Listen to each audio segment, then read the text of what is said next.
Sup, my fellas, don't forget to leave feedback and enjoy the story.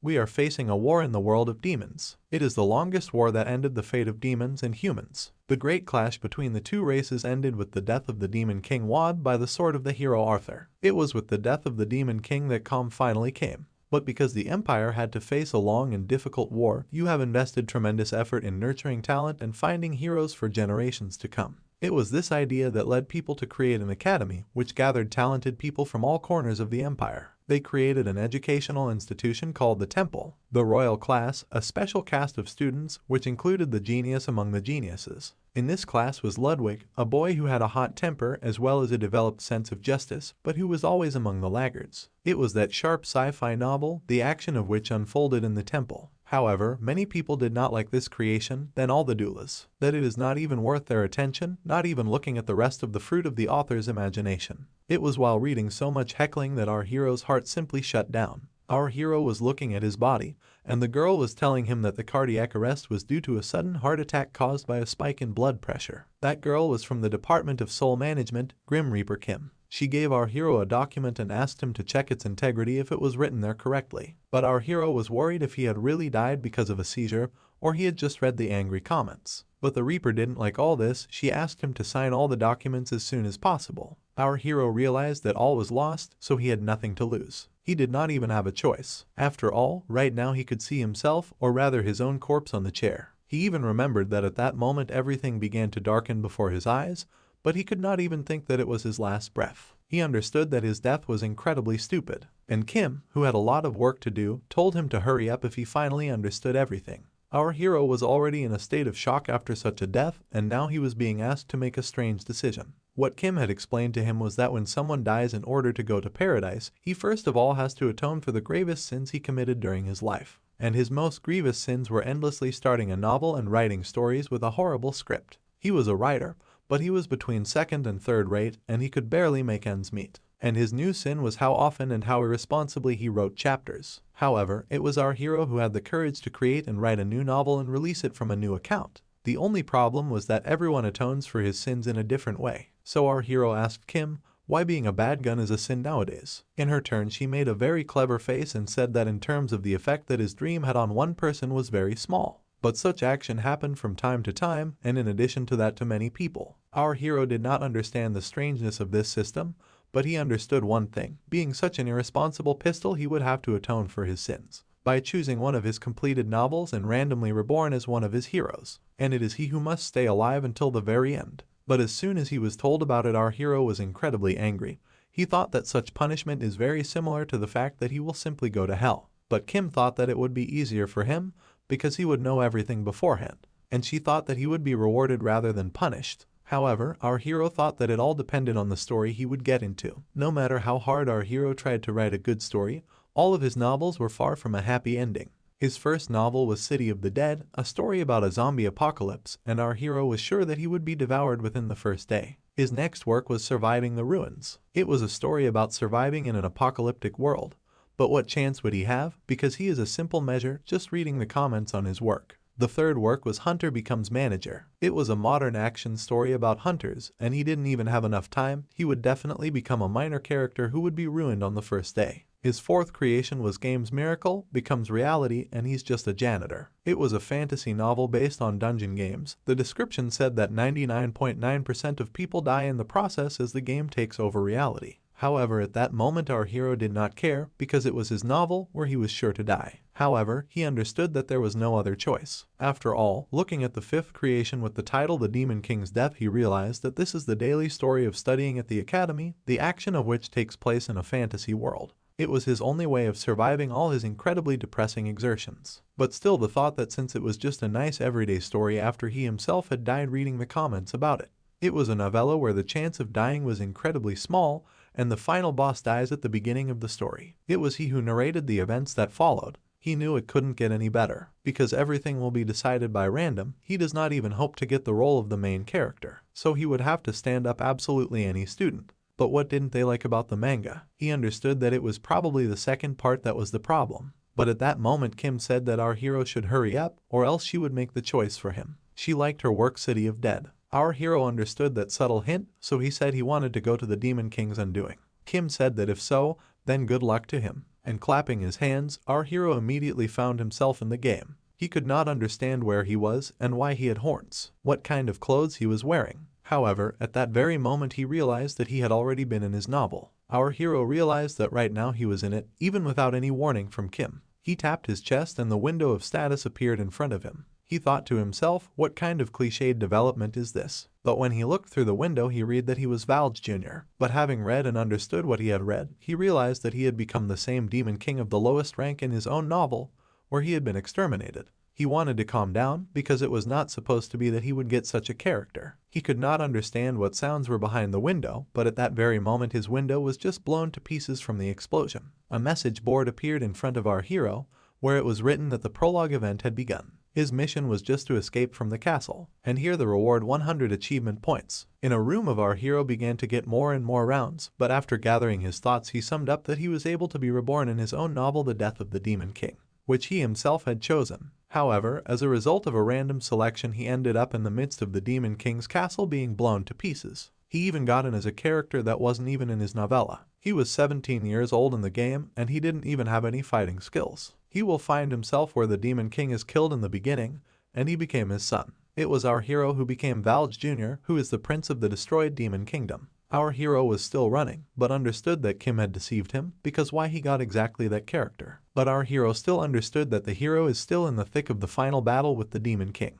This is the scene from the prologue of his new novel The Demon King's Downfall. In the novel they both had to die there and the war ended with the victory of mankind. But he had become a demon prince, so it just meant that if he got caught, he would definitely die. He decided that he should think about something else, how to survive in this situation. After all, the board with the task still continues to move after him, but in the novel it did not happen, judging by the cliched state window. That's where his characteristics were prescribed. He did not understand them, but he understood that these figures were far from excellent data, and it would be much better if he was reborn as the final boss, the Demon King himself, because he would be able to escape or find a compromise. It would have been better than dying now. He didn't even have any special skills that would help him survive. But still the only skill he had left was the ability to read the language of his world, so he could only hope to find something in the vault. But he had entered it and could not find anything interesting. He did not understand why there was only garbage there. He even realized that that was the only reason why they had lost to the Imperial Army. But at one point he did find a magic book. He was pleasantly surprised because he had specially added it for those who do not know how to use magic. He found it right away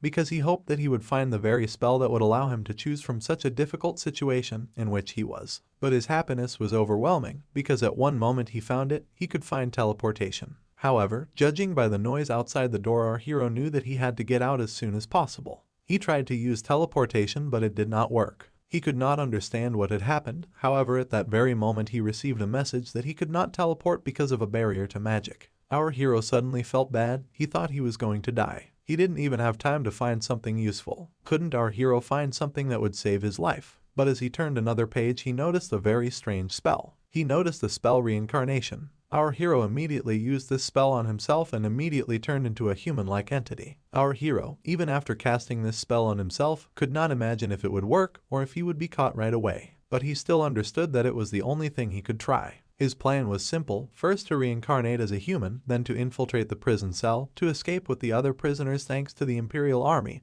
and then simply to find a way to quickly escape. This would be the best escape plan to achieve with the help of the Imperial Army. He hoped he had not mislaid the door, but he noticed a strange smell. Why did it smell of fish? But at a moment he realized that it was blood and he had stepped on his hand. Our hero started to shout because it was a real hand under him and there was real blood on his hands. He could not understand how everybody was dead.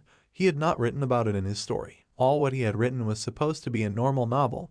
But what should our hero do? Just pretend to be dead too. But what would happen if he ran away? But suddenly he noticed that there was someone alive ahead of him. He asked if the person was alive, if he was all right. Our hero went to her and noticed that she was only a child. He told her not to be afraid because our hero was also a prisoner. Our hero looked and realized that the situation was very strange because she was probably sitting over her mother. He even asked her not to worry because help would come soon. But after looking at it he realized that he had gone too far, because she was frightened too, so our hero said that there was nothing to worry about because they were in the castle of the Demon King. He asked her if she thought that it would be better to stay together. She looked at him silently and smiled, but after a pause she cried. Our hero started to worry and apologized at once. He did not want that. But in spite of that, she said that everything is alright, he can even sit beside her. Our hero had sat down, but he still felt uncomfortable. And the girl said she looked too calm, so our hero had to pretend to look worried. But nevertheless, our hero said that he was not lying. He was really scared, because if his plan failed, he would be caught and killed.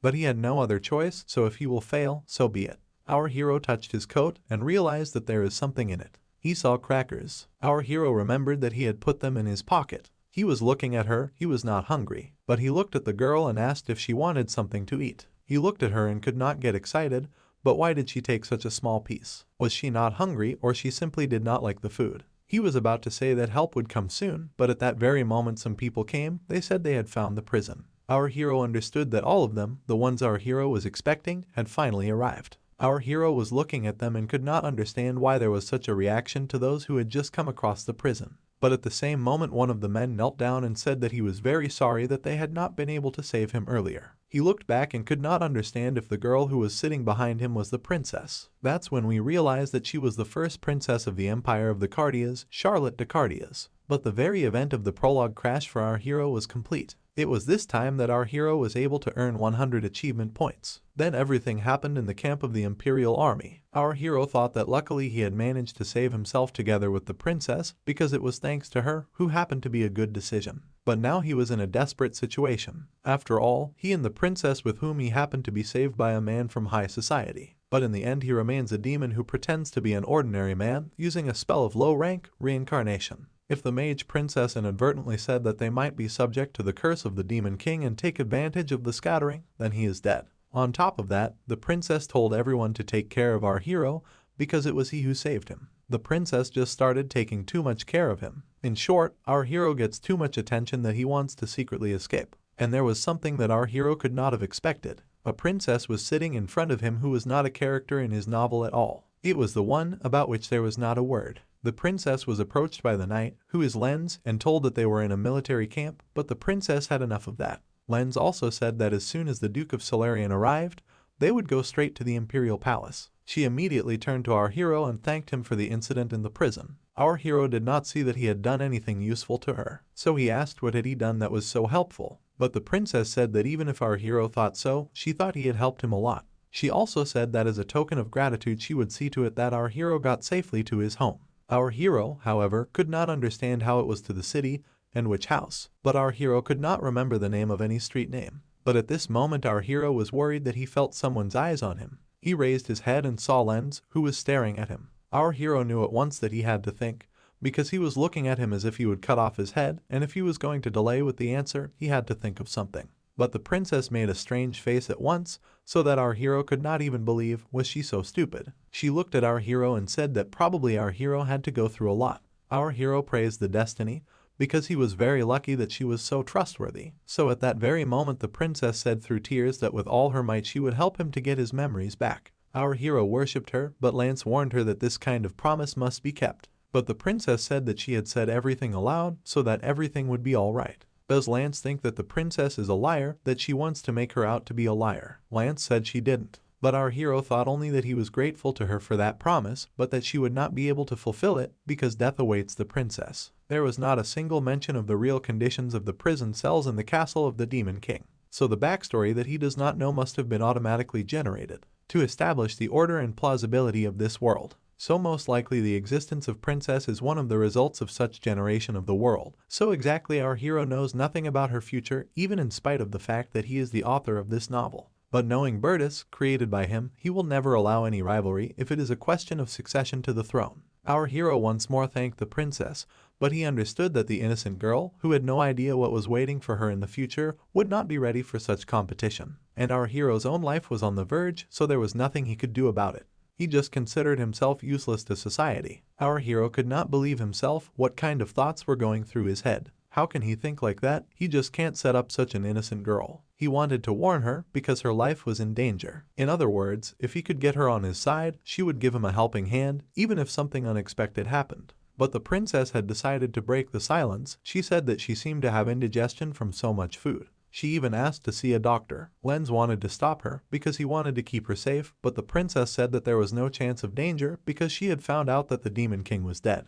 Lance said no, but he went to get a doctor. As soon as Lance had gone, the princess turned to our hero and said she would start by apologizing. Our hero was very surprised because she immediately became a different person. It was as if she had become a different person. But the princess said that because of her, our hero would die. Our hero was surprised, but the princess just continued to drink her tea and said that she just could not hide all the details about her family. But there is a high probability that she will be killed in the near future if nothing is done. But her murderer would be her half-brother, Bertus. Most of the people in that camp are probably her enemies, and the fact that they are keeping her inside, not allowing her to go out, means that they are not going to deliver her message. Our hero also thought, if you think about it, that when they were rescued, she was covered with a thick cloak. And people probably do not know that among the prisoners of the castle of the Demon King. So maybe everyone is ordered to kill him. They could poison her and then say they found her body in the Demon King's castle. If she dies that way, that's the end of our hero. They'll get rid of him the same way to cover their tracks. In other words, they would kill them both. Our hero asked if they could ask the knights for help,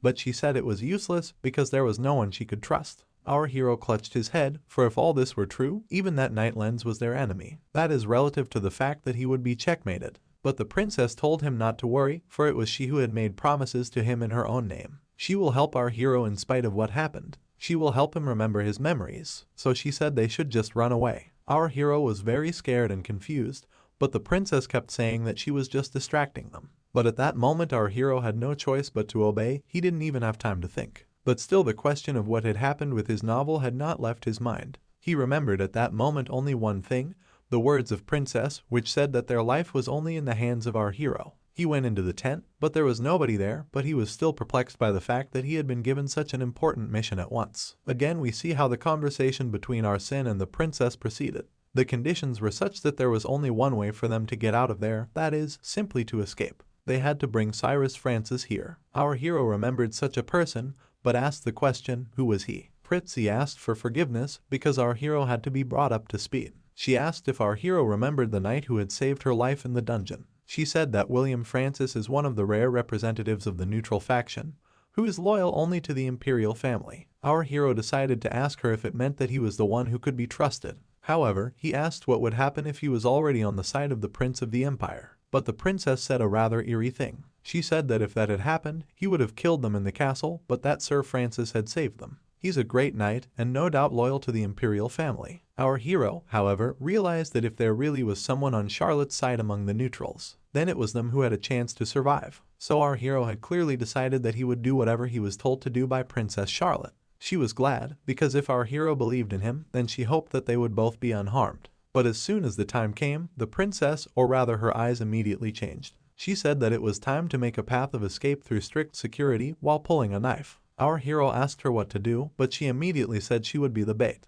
Our hero was frightened because she really wanted to be the bait. Would it be so safe? But she said that maybe she would be alright, at least as long as there was no one to decide her fate. So she even took him by the hand and told him that it would work out because they didn't have much time. She said this with confidence in her eyes, but her hands were shaking. But our hero thought he had no choice but to unite with the princess. Charlotte immediately left the room, but the knight immediately asked her to stay inside, but the princess said she just wanted to see the barracks. She had been told that this was not possible, but she had said that she was a princess and just wanted to see the barracks. She even asked what right they had to stand in her way. They were about to start talking again, but the princess pretended to be angry. She even demanded to know their names and ranks. The knights kept talking to her, but she just started the show again. Our hero had managed to get out, but he could not even imagine where to find that man. Our hero had met some knight who asked our hero what he was doing. Our hero immediately said he was looking for Sir Francis, but another knight answered that he had gone to the castle of the King of the Demons. Our hero could not believe that that had happened, so the knight went on, saying that it was Sir Lance who had given the order to him. He ordered him to deal with the remnants of the demons in the castle. Our hero realized that the same Lance was the terrible knight who stood over the princess,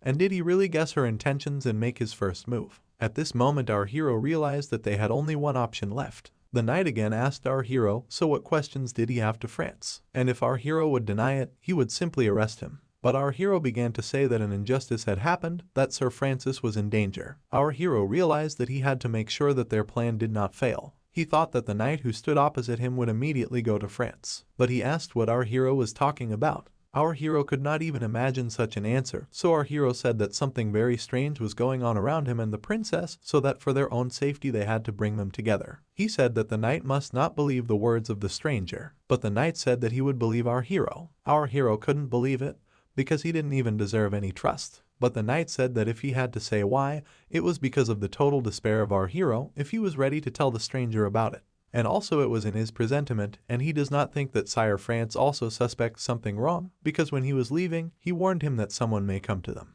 Our hero could not believe it, for had France known about this from the beginning, when he was still in the castle. But why did France leave Princess Charlotte and go to the castle, instead of protecting her? But the knight only asked our hero if he had ever ridden. He said no, but the knight said that that was not a problem, because he had a strong horse. He said that they would leave at once, but first they had to find a horse. Our hero decided to ask him directly, but the knight said that it would be necessary to betray first. His name was Darius. In a moment our hero was already riding his horse. While our hero was riding, he heard that many demons were simply caged. He could not understand where they had come from. Our hero wondered what they were doing on that road. Darius said that they were prisoners. Our hero had not forgotten that the war had just ended. So if they were caught here, then most likely they are either defeated soldiers or ordinary demons. But they are still exploring the areas closest to the castle. As soon as they get back to the main headquarters, they'll be executed right away. But Darius said that there was nothing to worry about. But our hero asked himself what would have happened if he had screwed up. Would he have suffered the same fate as all those demons? But Darius did arrive at the castle. He said there was a high alert zone. Our hero and Darius had just got down from their horses, so they were seen. Other knights asked them who they were, but at that moment the knight and our hero identified themselves. He said that he was Lieutenant Darius, the leader of their battalion.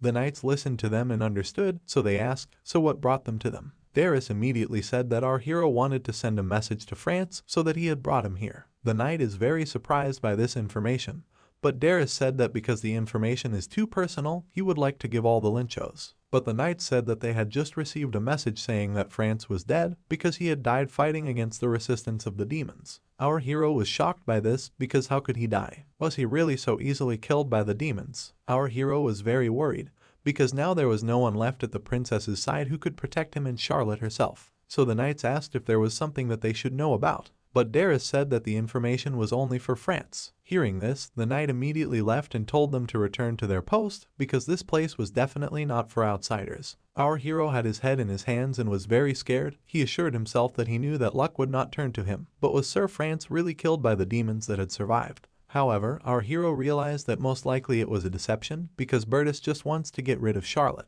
He tries to hide the fact that she survived the Demon King's castle. In fact, according to Charlotte, he will try to cover his tracks even if it means killing all those who know the truth about her being alive. That is why he immediately targeted France. After all, he had been lured into the castle of the Demon King and killed. He remembered Charlotte's pretty face and decided to think again, because if only to think about it, it was not necessary to give up right away. But at that very moment Darius asked to tell him the whole truth, because surely there was another reason why our hero had said that France was in danger, and what did the princess have to do with it? Our hero thought, could he really trust Darius? After all, according to the princess, most of the military are on the side of Prince Bertus, so he could not say for sure if Bertus had also recruited a low-ranking officer like Darius himself. But he knew that there was no one else he could trust. So it was at that moment that our hero raised his head and decided to tell Darius the whole truth, even about how he had been a hostage with the princess and how Sire France had saved them. At this very moment France thought that if our hero spoke like that, then most likely France had been killed by knights rather than killed by demons, so he asked if our hero would like to save the princess now. Our hero swallowed the saliva that was in his throat and said that it was so. Darius thought about it and said that he would help them.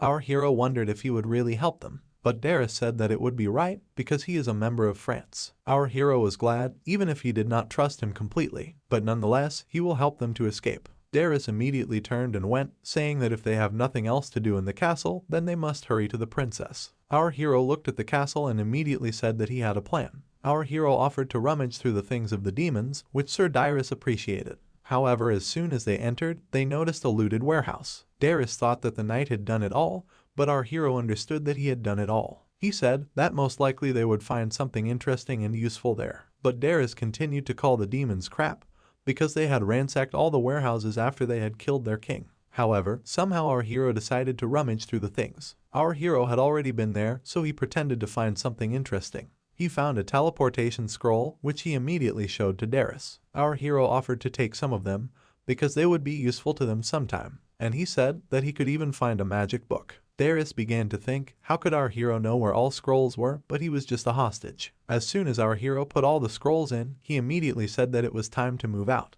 They were about to take the road that our hero wanted to take, but at that very moment Darius said that it was too dangerous there, and he did not want to make any noise. He said that someone was there, and so it turned out it was other knights who had seen our heroes enter the castle. Darius said it was the knights of the Duchy of Solarian. Our hero realized that it would be very difficult to get out, because the force behind Bertus' mother is also one of the strongest noble families in the empire. He wants to put Bertus on the throne, so that's why most of the knights of the Duchy of Solarian are not ordinary knights by birth, but rather this is a knight of the highest ranks with noble titles. Our hero understood that he was writing about this in a haunting, and also the murder of France, who did not want to obey Bertus, so it is likely that it happened as in the book. The knights could not find the heroes, although they did not care. Our hero was wondering how long they could sit, but one of the knights could see them through the stone. He even said that he could hear them breathing. At first our hero thought it was some kind of bluff, but as soon as the knight drew his sword and went towards the stone, it became clear to everyone that they could see them in reality. The knight looked at the heroes and said that the princess was really pathetic for sending her subordinates to their deaths. At the same time, Darius replied that he was a complete bastard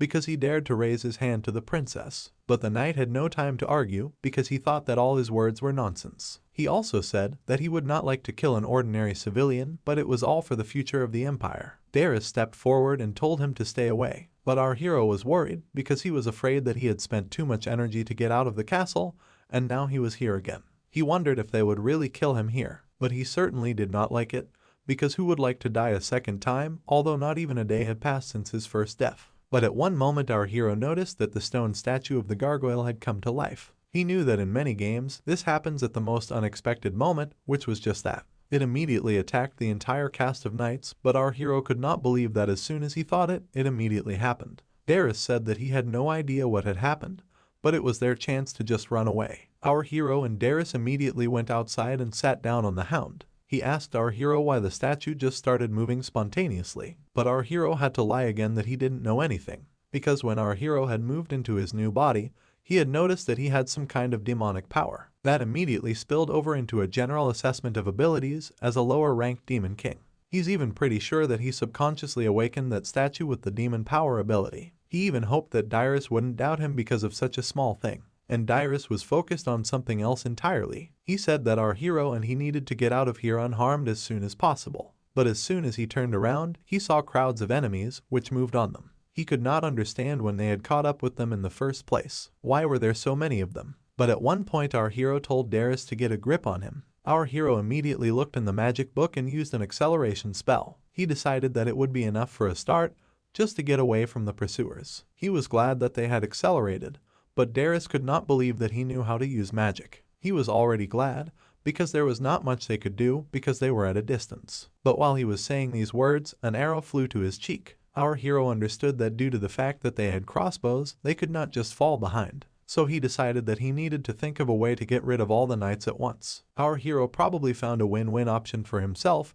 and at this time Darius wondered if he really had magic in his hands now. But he was sure that such magic would not work on such strong knights. Our hero knew that, because that was what he was writing about. He understood that it would be uninteresting to read the novel if the wizards were stronger than the knights. He simply said that he wouldn't use his spell on the knights, he would just use it on another creature. While he was casting his spell, he couldn't believe how his own creation could hurt him now. But the spell was already ready, he immediately activated it on the horses. He understood that magic didn't work only on knights, so the illusion would definitely help. All the knights began to fall off their horses, because something wrong began to happen with them. He began to use spell after spell, so there was nothing anyone could do about it. He liked it, because if he could get rid of 2 more, then they had more chances. At this point our hero wanted to look at the mind control scroll, but he could not find it. He was upset, but the information that their horse was exhausted was even worse, and the knights were already behind him. What should they do? But when he looked into the woods he saw the demons that had survived. He realized that they had been captured after their defeat.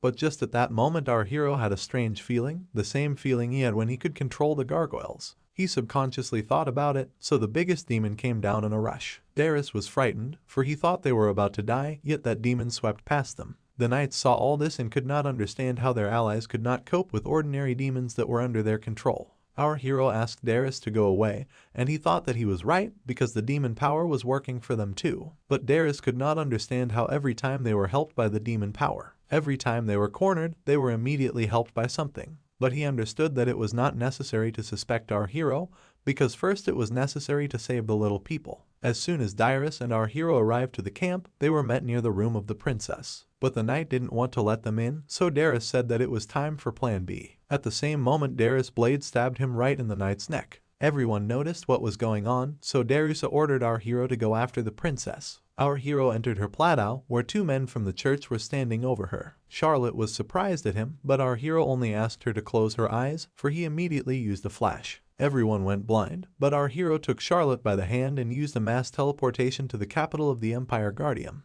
And once again after that our hero was able to pass the test. He received information that changed the course of events, and thanks to him an important character that didn't even exist in the main story survived. It was Charlotte Cartias. He even managed to earn 1,000 experience points, and the prologue itself was complete. Once our hero got to the capital of the Cardium Empire, he realized that this was the place where the main plot of the novel he had written unfolded. Of course, for the basis of Cardium he took his city where he was born, that is, Seoul. Yes, and thanks to teleportation we were able to be there. As the main events of the story take place in that city, and he personally created it, he thought that he would be touched to be there. But he was wrong, because he would never have described such a huge city in such detail. And what idiot would have thought to paint every brick of such huge streets? However, our hero came to his senses and realized that now was not the time to turn on the author's mode. But Charlotte was very excited. She could not understand what was going on, because they had just been in the camp and already in the stall. Our hero understood that she was confused, so he apologized, because he had not had time to explain anything to her. So he told her that as soon as he got to the king's castle, France was already dead. At that moment Charlotte asked if that meant that they were in the capital only because of our hero and his strength. But our hero said that it didn't, because after a moment there appeared Sir Cyrus, who had nearly died. Our hero asked him if he was not wounded, but he said that if we had waited a little, we would have surely been dead. That's when we realized that plan B was that Darius was just stalling and creating a commotion, and our hero just leaves with Charlotte. Yes, and only then does Darius use the scroll. Our hero understands that they are very lucky, because they had 2 scrolls, otherwise Darius would have died himself. Charlotte looks at him and asks, "So what is Darius like?" He told her about himself, but the most important thing was that he was happy to serve her. He even asked to be allowed to give a report. So it was after that they did not stand still, and he began to tell her everything gradually, from the death of Cyrus France and penetration into the castle of the king of the demons, and how they almost died in the pursuit of the knights. However, he could not understand, because by chance the gargoyle got rid of some of the knights. So it was also quite by chance that one of the captive lemons began to rage, and bought them time during their escape. See how conveniently they were able to get to the capital thanks to the teleportation scrolls that they found in the demon castle. It all seemed very strange. Even our hero would have smelled something wrong, but the fact that it was all a consequence of his decisions, that's what made him the most suspicious. Even such an inconsiderate princess began to understand everything, and our hero himself understood that it would certainly be difficult for him to take his own word for it. After all, it was Charlotte who had gone through the infernal intrigues of the nobility. But nevertheless our hero decided not to think about it, because if he continued to move around the princess, he would definitely come to an end. He stopped so that the princess and Darius remained in front. He knew that it was his only chance to get away, but he knew that the whole situation was truly strange. After all, even after he had saved the princess and was on the verge of death, no one would give him a reward. Just such a weak and hungry man like our hero at that moment just sat and asked for money for food. And if he had known that this could happen, he would have added mana to the demons. But as soon as he thought about it, then immediately came out the announcement about the change of world settings. It was from that moment on that all demons were able to feed on mana. However, for this ability of our hero was necessary to have 100,000 experience points. Our hero saw another message, which said that now he had the right to intervene in the rules of the novel The Death of the Demon King.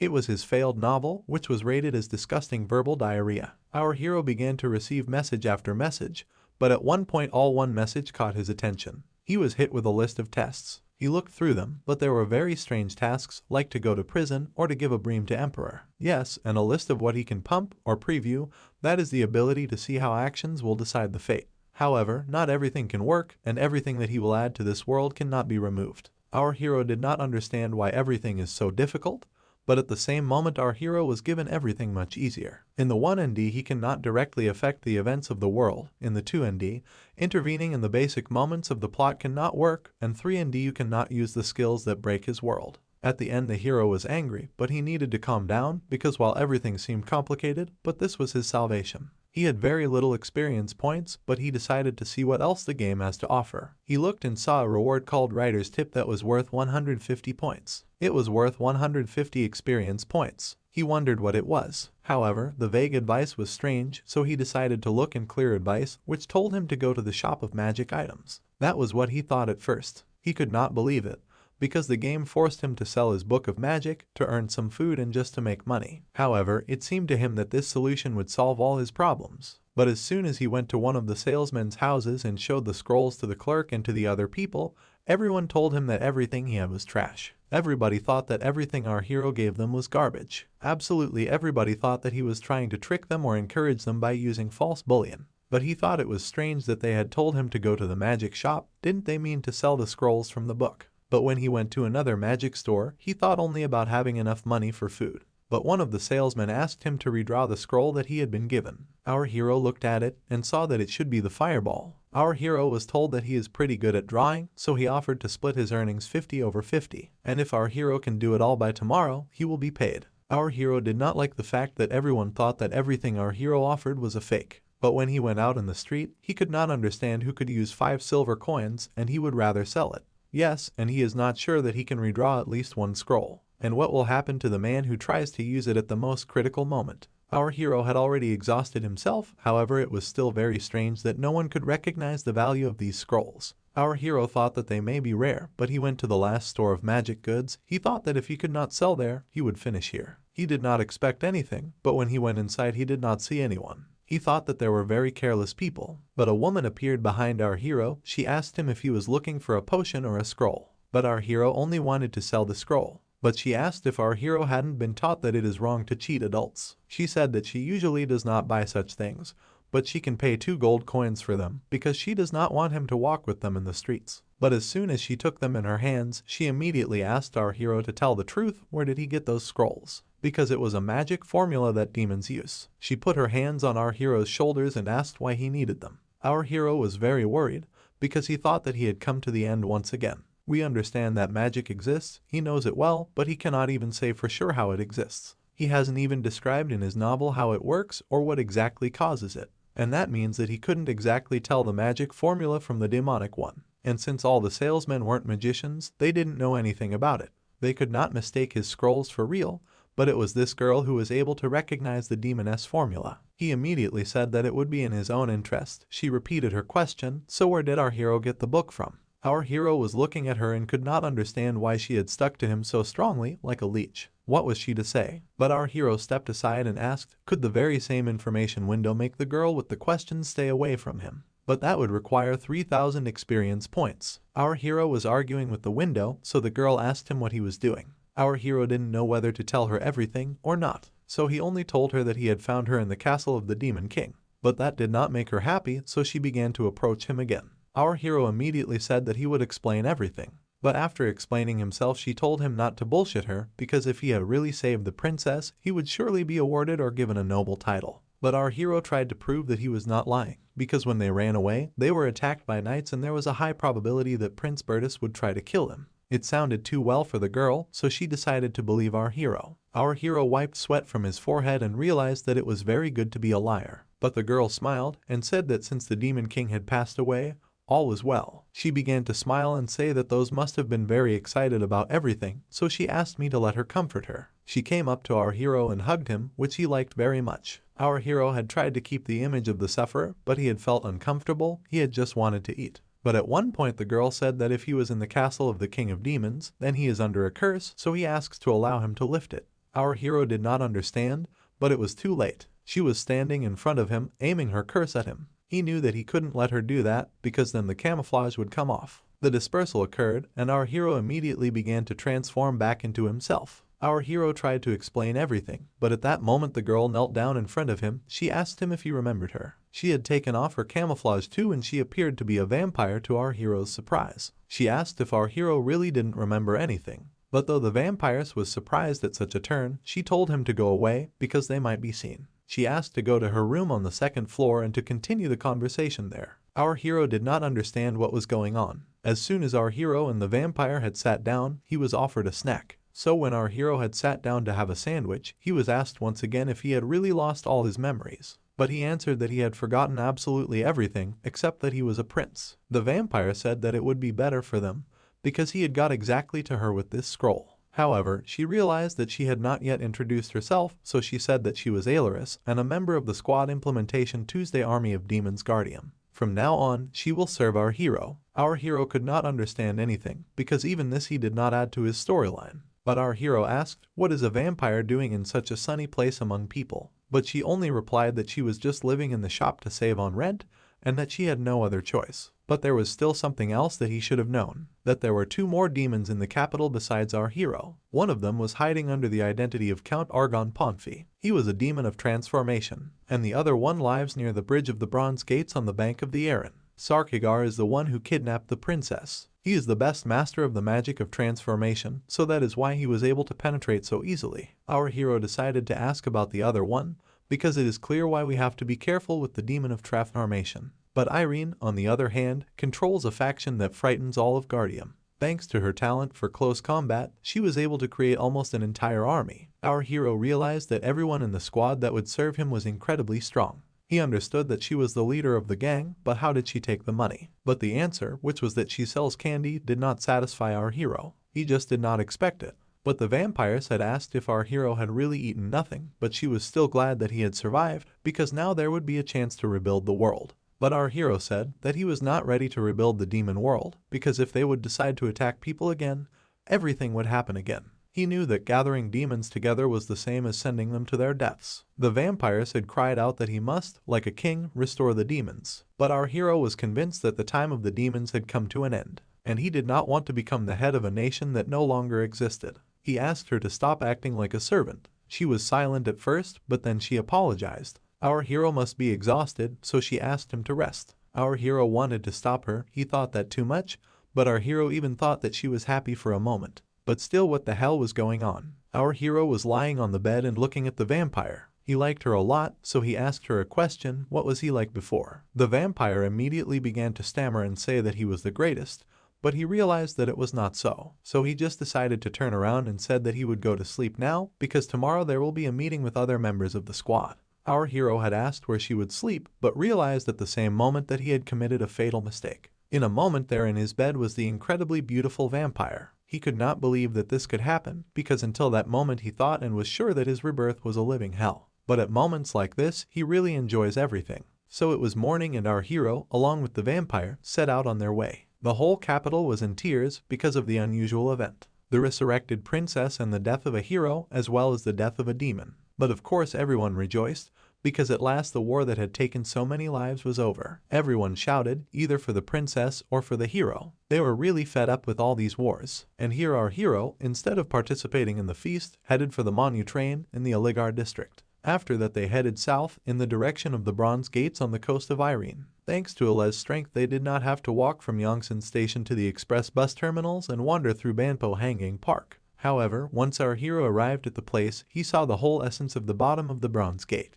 Our hero compared this place to a bum, that is, a place where there was not a single decent person. Well, Ale said that nothing could be done about it. After all, they were going to meet the queen of the place. They went to the gutter where Irene was sitting. She was sitting near the fire, but as soon as she smelled a familiar smell she turned her ears up. Our hero and Elaine were walking along the gutter. She asked to watch her feet, because one can easily slip there. But at that moment Irene could smell Ale. But at that moment Loyar, as her name was, got down on one knee and told him that she was also a member of the same team that infiltrated the Empire. Our hero was pleased to meet her, but he thought that in her place there should have been some pumped-up cretin. At the same time, while he is trying to organize his thoughts, Ale and Loyar are discussing where is the third member. But Ale said he was too busy, but still they had a bigger problem. Our hero, that is their master, had lost all his memories except that he was a prince. She said that that was all well and good, but no one understood, so Loyar said that before, when he still remembered everything, he used to make her pull up his shirt and yap like a dog. She found it embarrassing and our hero found it a little strange, but would probably like to do it again. Ale laughed at her, she might even like it, but Loyar did not want to show it with all her appearance, and she was too embarrassed. Our hero only now realized what a jerk he was. He apologized to Loyar, but still he said that they have to end all relations. In fact, all that was in the past must stay there. He wanted to shake hands, but at that moment War thought that it was a team. So she gave her hand, just like a dog. But when she understood the situation, she immediately shoved her back. Ale liked this whole show. She even thought that lawyer had developed her instincts. She apologized to our hero at once because she did not even want to think about it. But our hero said that he would be more attentive next time. But they began to hear a strange voice. At that moment the third steamer was rushing down the drain. He shouted that he was very happy to see his lord and even crashed into him. He said that he was very excited, that he couldn't wait to find and meet him. But our hero at this time suffocated because apparently the old man was very heavy. It was the same demon Sark. He was lying on our hero and he begged through his tears to rid this world of all nasty people. But our hero, while he was still panting, remembered Ale's words, which said that he had to be careful because he was most loyal to the Demon King and was happy to sacrifice everything to return the demon world to its former glory. Our hero was looking at him, or rather at the old man, who was in tears, being pulled back by Loyar. But as soon as everyone had calmed down, they sat down at the fire. Sark asked our hero to restore everything that people had ruined, because it was impossible to forgive them everything. He also said that it was worth avenging the last Demon King and make him much more majestic. But Lawyer was not so happy about all this talk. She just asked Sarka to shut up. Our hero, on the other hand, made conditions. He said that he would rebuild the Demon Empire, but that he was a good-for-nothing kid. Sark was furious. He couldn't believe his master's words. He said that our hero would be the one who would stand over the corpses of his enemies. Our hero asked him to stop, but he asked why he was the archdemon. Why was he called that before? Everybody was silent, but Sarka wished to show his knowledge, but Ale shushed him. She said with a serious face that in the dark lands, in those that they called home, there was a merciless war and rivers of blood were flowing without ceasing. Many years ago, humans had begun to form a government to correct it. But in spite of all their attempts to unite with them or with the other races, all the demons kept fighting against each other. Until one day, when a demon appeared to stop the endless war, it was he who invaded the minds of the demons, for which he was given the status of archidemon as a sign of their recognition. Later, this title began to call all the descendants of the demon. Our hero understands that this is why archidemons are important, but he still decided to ask, so what is their plan?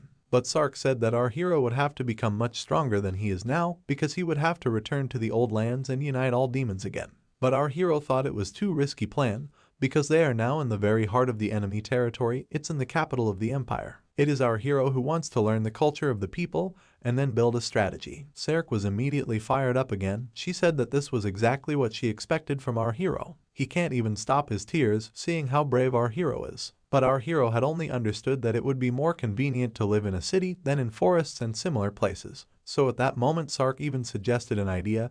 He suggested our hero to join the temple. Our hero could not understand whether Sark was not crazy, but after looking, he saw that he was already supported by Loyar. He wanted to stop them, but they kept hinting to him that he could become very strong in that academy as they teach heroes there. He wanted to use Ale's help, but she was impatient to see our hero there. She was very excited. She liked the idea. Our hero was taken aback by this news and asked what would happen if everybody knew his identity. But Sark said not to worry. He took a ring from his finger and gave it to our hero. He said that thanks to the Ring of Dreadfind, he will be able to change into anybody. And immediately he began to tell our hero in a strange voice that the rebirth of the great empire is at hand. Our hero cried out that he didn't want to, but we can understand that everything was decided at that moment, because he had to enter the temple. He was going to use the fake status that he had been given to Ale or to Sarka, but there was a possibility that when the princess returned the search would begin for those responsible for the abduction of Charlotte. So in order to take action they decided to think of something better. At the same time War went into the tent and brought someone in.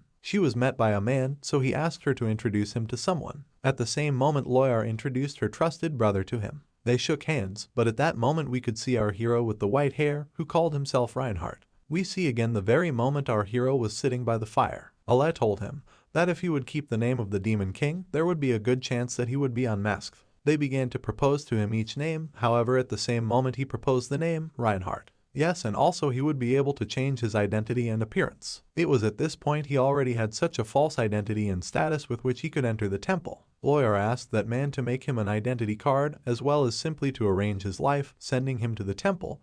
But the man, though he understood that everything is great, but how will they send him to study? At that moment the apple that Loire was eating in our hero's mouth just fell off. She could not understand, how could it be tuition? But the man said that with their current income they could hardly cover all the tuition. But our hero understood that at this point they would not even have enough money for a year's tuition. It was the temple that was the most elite school on the entire continent. Exactly the place where children from prestigious families are sent to study. Yes, and if you convert the cost of one school year in the money of the world, it would be about $100 a year. War couldn't understand, was it true that they were so poor? The man wanted to take the money from the candy store budget, but War became very threatening at this very moment. She said she had already warned him about it. She had already told him that if they did that, their candy store would be finished for sure. But our hero began to be interested in all this because he wanted to know more about all the income. But our hero said that he would only have to pay for the first semester. Lawyer asked him if he wanted to get a scholarship. But our hero was sure that it can work out that way, because as the world has lost its hero, the empire will start looking for a second, and even a second, or even a third one. Our hero thought that if someone showed an outstanding talent, or a result, the temple would cover the cost completely. And even if our hero was a lower-ranked demon, he was still an archidemon. He told Loyar that if he studied there for at least 1 year, he would definitely be able to acquire at least one new talent. Loyar was supporting him, but our hero kept thinking that if everything goes wrong he will use the experience points and buy a talent from the system. However, the man immediately plunged into horror because even though they had come up with a plan, they would not even have enough to pay the application. After all, recently at the bridge of the Bronze Gate and not so many people. Therefore, their income is gradually decreasing. But our hero began to say in a mysterious voice that they can look at the whole situation from another angle. The man was surprised. Didn't our hero have a plan? He said that if the customers did not go to them, then they could go to the customers, to a place with an endless flow of people, a place where they could easily escape if there was a problem. He suggested a place called Mana Train. After all, if they sell toys there, then the parents will have no choice but to buy them for their screaming children, and it doesn't matter what quality they are. Loyar was surprised at this idea, but the man immediately liked it. He even took our hero by the shoulders and said that our hero will go far if he has such bright ideas in his head, so the man will surely let him go to the temple. But our hero was worried about something else. It seemed to him that Loyar had called him a clever asshole. He knew it wouldn't work out that way, so he decided to teach her a little lesson. He put his hand out to her and asked her if she was ready to start. Loyar got down on all fours and put out her arms like a dog. The man asked her why she was like that, but she threw away our hero's hand and said that it wasn't what he thought. Our hero and the whole Loyard group were already sitting at the table drinking. Our hero was drinking with everyone, but the man praised him, saying that he was expecting great rewards, and in principle he was happy to welcome him into their new family. Everyone raised their glasses at once, which meant that everyone was ready to receive our hero and were happy to see him. Closer to the night, as everybody had already fallen asleep somewhere, our hero and man were still sitting in good health. Our hero continued to be offered a drink, and our hero decided to inquire about everything that was interesting to him at that moment. He asked the man whose name was Daban, so what was the gang that he had mentioned before. But Daban told him that it was. Our hero understood what everything meant, but he did not decide to bring up this topic because almost everything seemed strange. In fact, the main approach of his group is that their main income comes from brute force. And with this money they cover all the expenses, namely the expenses of the implementation group, magic store and one nobleman, but they do not even have enough money for such evenings, at which our hero was present. He understood that Loyar was definitely hiding something from Neo. Our hero was having a nice talk with Debun, but he still decided to stick his nose in and find out more about everything. She asked if everyone wants to ask her brother. She immediately picked him up by his shirt and told him to go to the interrogation room with her. He shouted for Debun to save him, because he did not want to go with her. But even Debun was afraid of Loyar, so he just hid behind the table which had fallen down during the drinking. Loyar threw our hero to the floor and asked him if he didn't think about the consequences of what he could do while drunk. And in principle he doesn't want this to happen again. But our hero immediately raised his voice seriously and asked War, is it really so difficult for her to pay the costs of everything that has fallen on her shoulders? But still he wondered if even if she had continued selling candy, she would not have made so much money. So did she really have another source of income? But Loyar immediately made a grimace and said that she didn't want to talk about it because she didn't think it was necessary. She didn't even want to hide it all from our hero. So our hero immediately looked at her and asked whether she would really take money from someone else by force. But Loyard covered her face with her hand and said that that might be the case, but she said that selling candy was more like a cover. After all, she did admit that the guys from her clan helped the Thieves Guild with the collection of information. But if our hero gives her an order, she will tell him everything at once, but she does not think that our hero needs to know all the details. She also said that he should forget about the gang as soon as he enters the temple. Our hero thought that it would be so, because if he had a talent and got a scholarship, he would have to think about earning money with the help of the gang. So our hero had not pestered her with questions and just went to bed, because he knew that being ill she would not tell him anything. But the next day, our hero and Daban were sent to the capital's administrative office to make an identity card. Our hero could not believe that everything was much simpler than he thought. However, our hero had interrupted Daebun and said that he thought he had seen the temple reception. Daebun thought that it was getting bigger and bigger every time. But he could not understand, was there really so many rich people in the country who wanted to send their children for education at the temple? But our hero said that he should not be so surprised because they were in only a consulting office. And if our hero passes the test there, then the result will show outstanding abilities. If he didn't, he wouldn't be able to get free training. Daebun asked, is it really just a place for results? Our hero said so, but pulled Daebun with him. So they were at the application window. The girl asked if they were thinking about applying. Daebun wanted to say something, but had no choice of words, so our hero decided to do it for him. He said that they wanted to pay the fee for joining the academy, but the girl smiled and said that there were a lot of people like them. She was referring to those who only wanted to pay for 1 semester of training. Our hero asked if that was okay, but she said that guys like them used to borrow money from other guys to continue their studies, so in order to prevent such incidents they prohibited those who would pay for only 1 semester to enter the academy. Our hero rubbed his nose and thought that was very sad. He was ready to leave, but Daebun asked the girl, even started shouting loudly and asked if they cannot pass the test, because what will happen if our hero can be hidden superpowers? He also asked if there was a fee for the test. The girl understood that there was nothing to be done about people like our hero, so she said it was free. He also said that if they had come, he would try to give them a chance to pass the test. Our hero told him that they had wasted their time, but Daebun thought it was better to try everything and then say that nothing happened. The girl gave our hero a balloon. Our hero was worried, maybe this ball will show that he is a demon, but he put his hand to it because he was sure that he would use the ring one more time if he was disclosed. Our hero noticed that the girl's eyes light up. He was about to run away, but she got up immediately. Daebun asked her if something was wrong, but she said that nothing was wrong. It seemed that the machine was faulty. Daebun asked our hero, is it possible that he is gifted? But our hero was sure that there was nothing wrong with it. He was even sure that he did not think that his real identity had been revealed. She said that he would just replace the ball with a new one.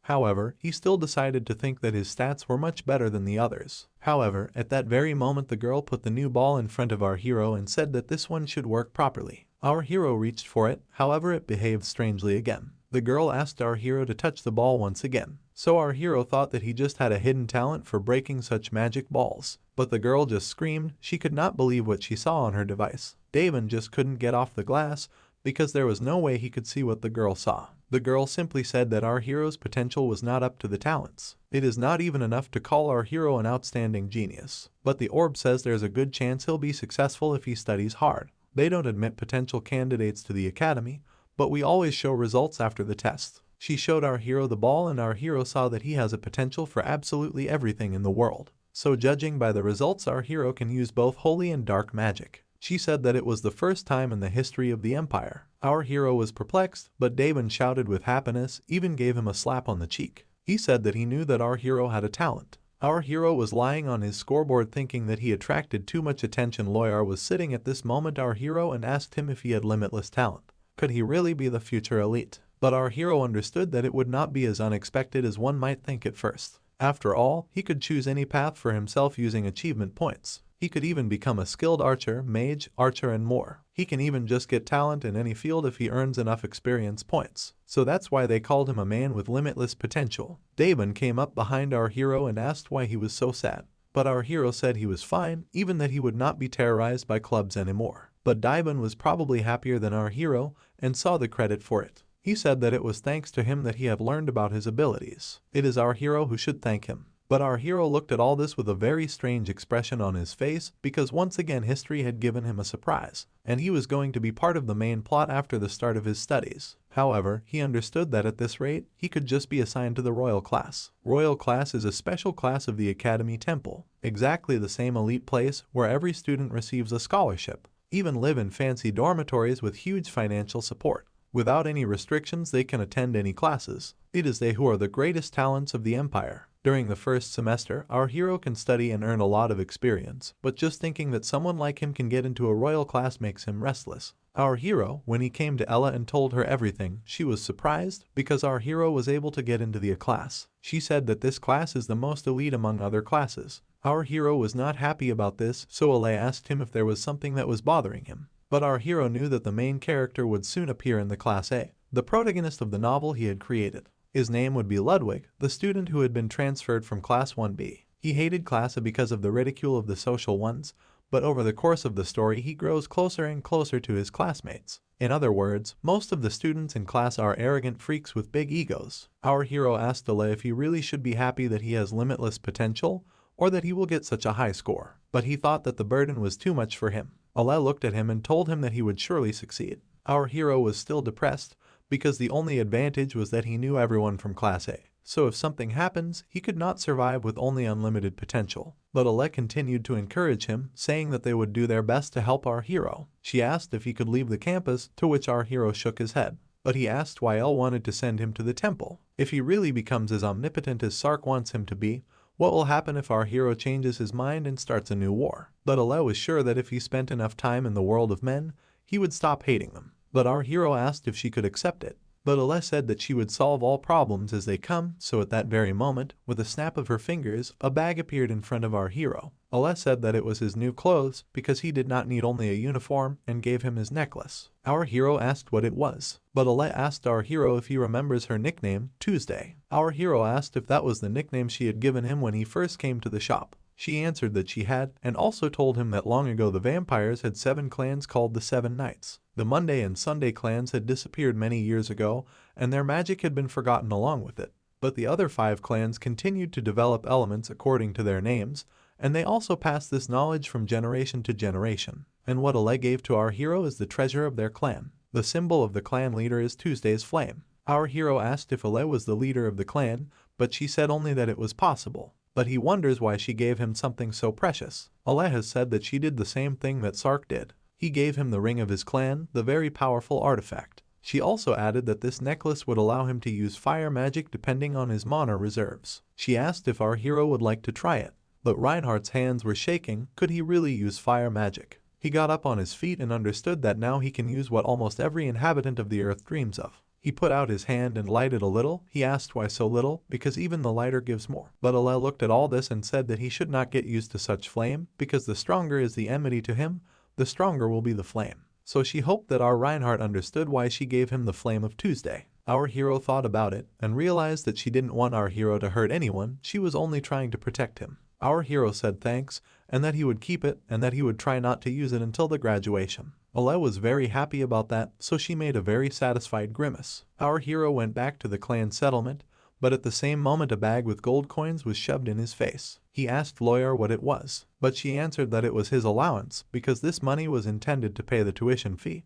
But since Rain will receive a scholarship, he can use it as he wishes, and unlike his other servants, she could only offer this. Our hero was looking at all this with horror, and said that he would try not to spend it all on nonsense. So at that very moment Lawyer jumped down and said good night. In front of Rain's face thoughts began to flit that he should sleep more, because if he did not, he would definitely be considered a laughing stock at the academy, and even if he becomes some ruler in his new kingdom, this disgrace will follow him to the end. But at that moment he got angry and sent to Hell War, because he was not a child anymore and she needed sleep. Our hero, on the other hand, understood that he had just recently recalled an important problem. The genre of the Demon King's death is everyday life. He wrote such a calm and light novel to please those fans who were tired of his tragic and gloomy endings. But he had no talent for ending stories on a happy note, and he quickly ran out of material for the novella and the plot became completely confused, so he ended it that way. He understood that in the middle of the story will appear gates. He knew that in the middle of the story there would be gates that opened portals to other worlds, which led to the invasion of an entire army of monsters, and that this world would burn in an abyss of pain and suffering. Our hero could not understand why he was such an idiot that he created this kind of novel. Our hero thought about it and could not calm down. He couldn't even sleep. He even thought about fleeing somewhere until the end of the story.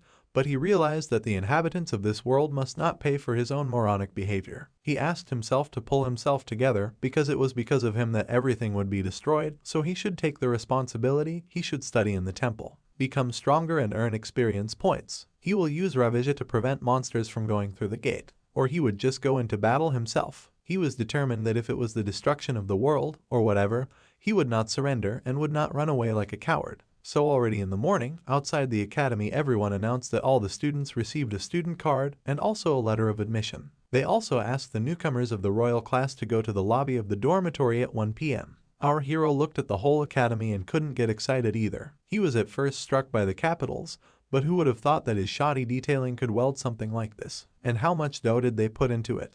But when our hero went inside, he understood that everything inside was even more luxurious. But still he could not find his room in such a huge place. A girl who was passing by asked him if he was new. Our hero said hello to her, so she told him that she was the head of their class. Her name was Tara. She also asked if our hero could find a room. She asked for his ticket and said that he should go straight down the hall to room 11. Our hero saw where she was pointing, but she said that she had to go, because if he had heard the announcement, there would be a welcome party for the newcomers at 1 p.m. in the lobby. Attendance will be obligatory, because there will be told the rules for newcomers. Our hero thanked her and left immediately, but T-Zera kept calling her over and saying she would help in any way she could. Our hero had found his door, so when he put the card to the door, it immediately opened. He was surprised at first, but then he understood that almost everything surrounding him was magic, so he was not even surprised. He went through the door thinking that he would like to see the room for the royal class, but as soon as he opened the door, he saw at once that the room was simply huge. He even thought the room should have been smaller. He could not believe that he was even in the dorm.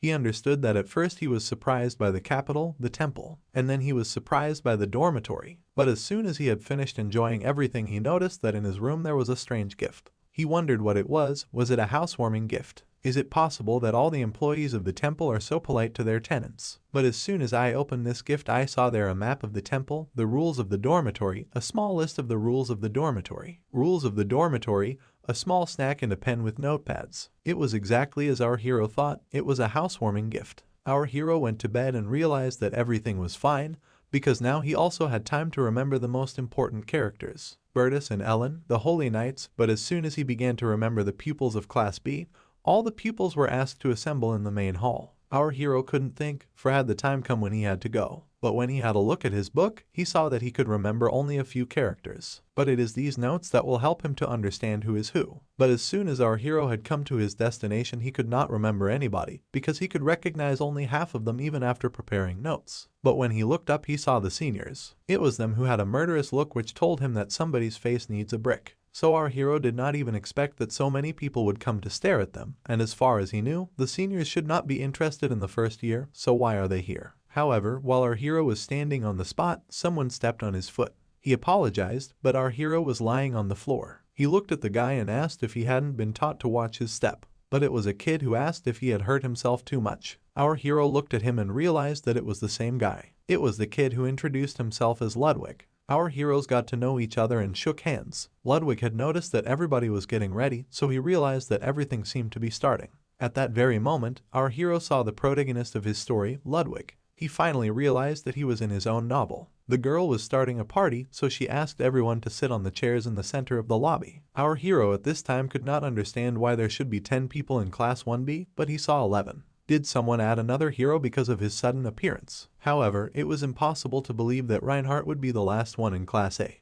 Our hero had imagined that there would be too much attention to him, and everyone is well aware that there could not be another scenario. However, it would have been much easier if he had been in Class 1B. But while our hero was getting very excited, at that time Bertus Cardias himself was presenting himself. Our hero cannot understand, because in his novel, he would have to enter under a false identity. Then the other members of the class began to introduce themselves. At that moment, as our hero introduced himself, someone was looking at him intently. Nobody could understand how he got to them just because of his endless talent.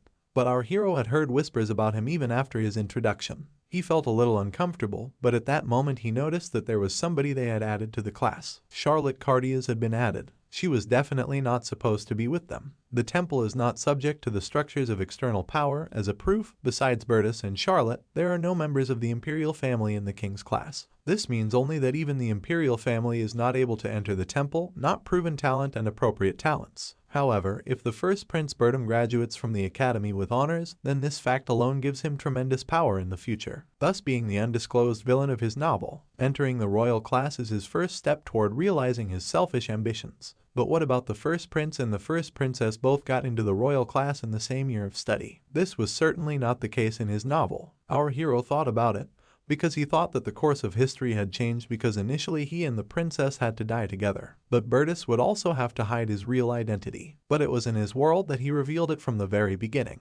So if all this is part of his plan, even our hero is uncomfortable with it. In the novel, Bertus awakens 3 abilities after Duke Silurian pours a lot of money into him. Thanks to a tremendous effort, the Empire developed the necessary talents to make their chosen one the best of the best. However, if he lacks at least one of them, he won't get the title of a hero. Following that, after fulfilling the conditions, Bertus became the greatest dream master in the empire. So our hero thought that it was unlikely that the differences with the novel would be too enormous, but now he was more concerned about the first princess Charlotte Cartiez. He could not even imagine that they would both be in the royal class. But when he looked at her, he noticed that she was in first place in Class B, but not in Class A.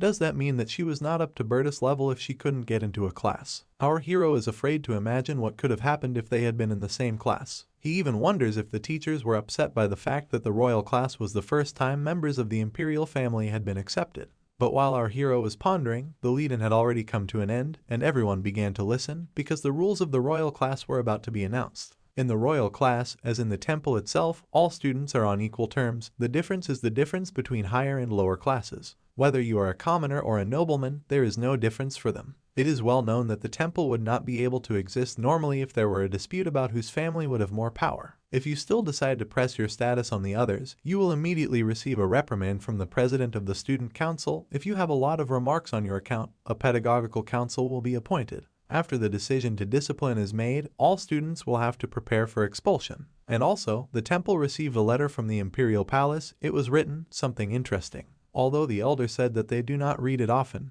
and in general they have not read it before, but at this moment they had a special occasion. She began to read, where it was said that from the moment the letter was made public, concerning the territory of the temple and outside it, if Charlotte Cartiez was harmed, regardless of its severity, the other party would be forever deprived of the right to the throne. She showed this letter to the others and told them that it was an order from His Majesty Emperor Neliod Cartiez himself. Our hero understood that this did not only concern Charlotte and Bertus, but was a message to all supporters both inside and outside the temple. In other words, the emperor was trying to say, take care of each other's lives, or you will be left with nothing. Our hero knew that the time would finally come when Bertus and Charlotte would not be at each other's throats. Our hero came out of the hall and noticed that one of the students was trying to talk to Prince Bertus. But our hero had noticed that he was trying to suck up, making a pretty face to almost everyone. He spoke about that it is not necessary to call him Majesty. He said he shouldn't call him Majesty, for then one of them would surely get a reprimand. The pupil laughed, but he was embarrassed. But our hero understood that Bertus was a real expert in this matter. Bertus had been in contact with a boy from northeastern Lafayette.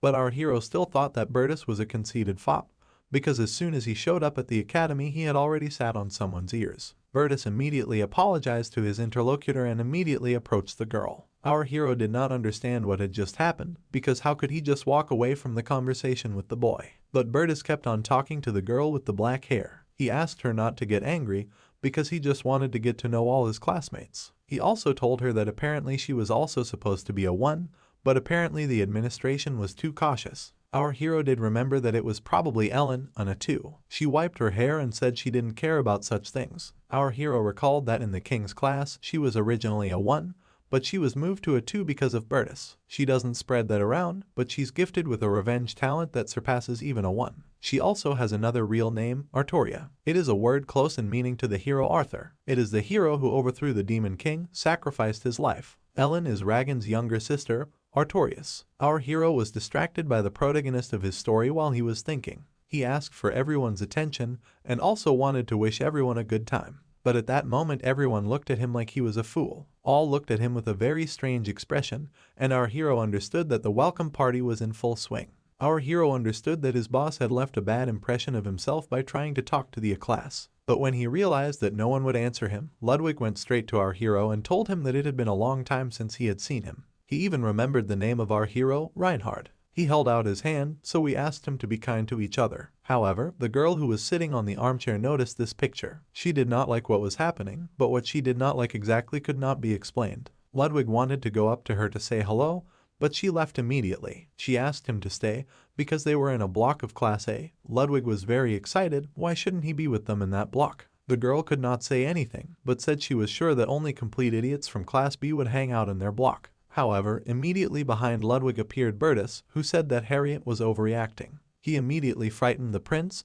but our hero remembered who Harriet was. He remembered that she was the daughter of the Duke of St. Owen with a great talent for magic. She must not fall flat on her face in front of the prince, what a shame. But Bertus continued to ignore Harriet and turned again to Ludwig. He apologized for the circus they had been having, for there were simply not many sensitive people there, and Ludwig should have understood that. but he told him that if he had anything to say he would have to use the beeper. But how, he would show a little later. And at that moment the winemaker was just radiant with joy. He just madly liked the prince. Our hero, while looking at this wretched picture, again received a message that he had received experience points. He saw that he had received as many as 100 points, just for putting Ludwig in his place. However, as soon as our hero decided to see what he could spend his points on, he realized that he simply could not get more, and in addition, the prices were just unbelievably high. So our hero decided to check the subsections where there were superpowers. He understood that he would like to buy a talent for magic, but he is still far away from it.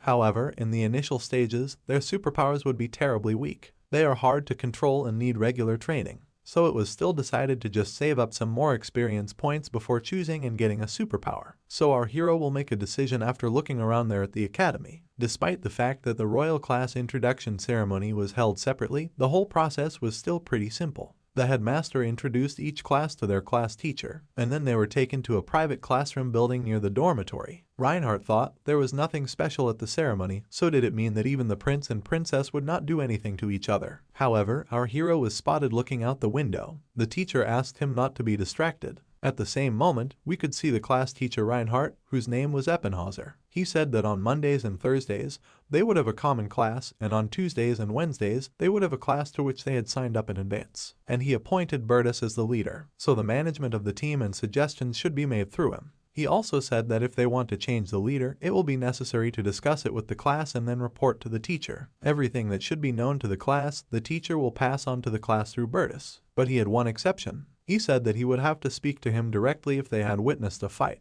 He had asked them not to allow the pupils to kill each other, but said that there were still cases when they were powerless. He simply asked what skills their classmates had. But one of the students asked what would the teacher do if he had to intervene. But teacher began to say that in the temple they all are treated in a special way, but even though they are of great value to the empire, they can be equally dangerous to others, so he asked if they had not been warned at the performance. The students were very surprised, so the teacher made a bloodthirsty face and said that, simply put, as the head of the royal class, he had every right to punish immediately the students who had special treatment. The class was in awe, but one of the same smart guys asked if such a person as their teacher could do it. But the teacher was too calm and sure of himself. He said that he was the best at his role because he had been doing it for more than 10 years. So he asked everyone to take his words seriously. Our hero was sitting and could not understand, is it true? Do teachers need to be so cruel to them? But the teacher paused for a long time and asked Reinhardt to go out with him. Our hero was perplexed because how is it possible that they call him to begin with? But as soon as our hero Reinhardt and his teacher went to a specially designated area, the teacher told him that our hero had infinite potential, but there was not a single talent.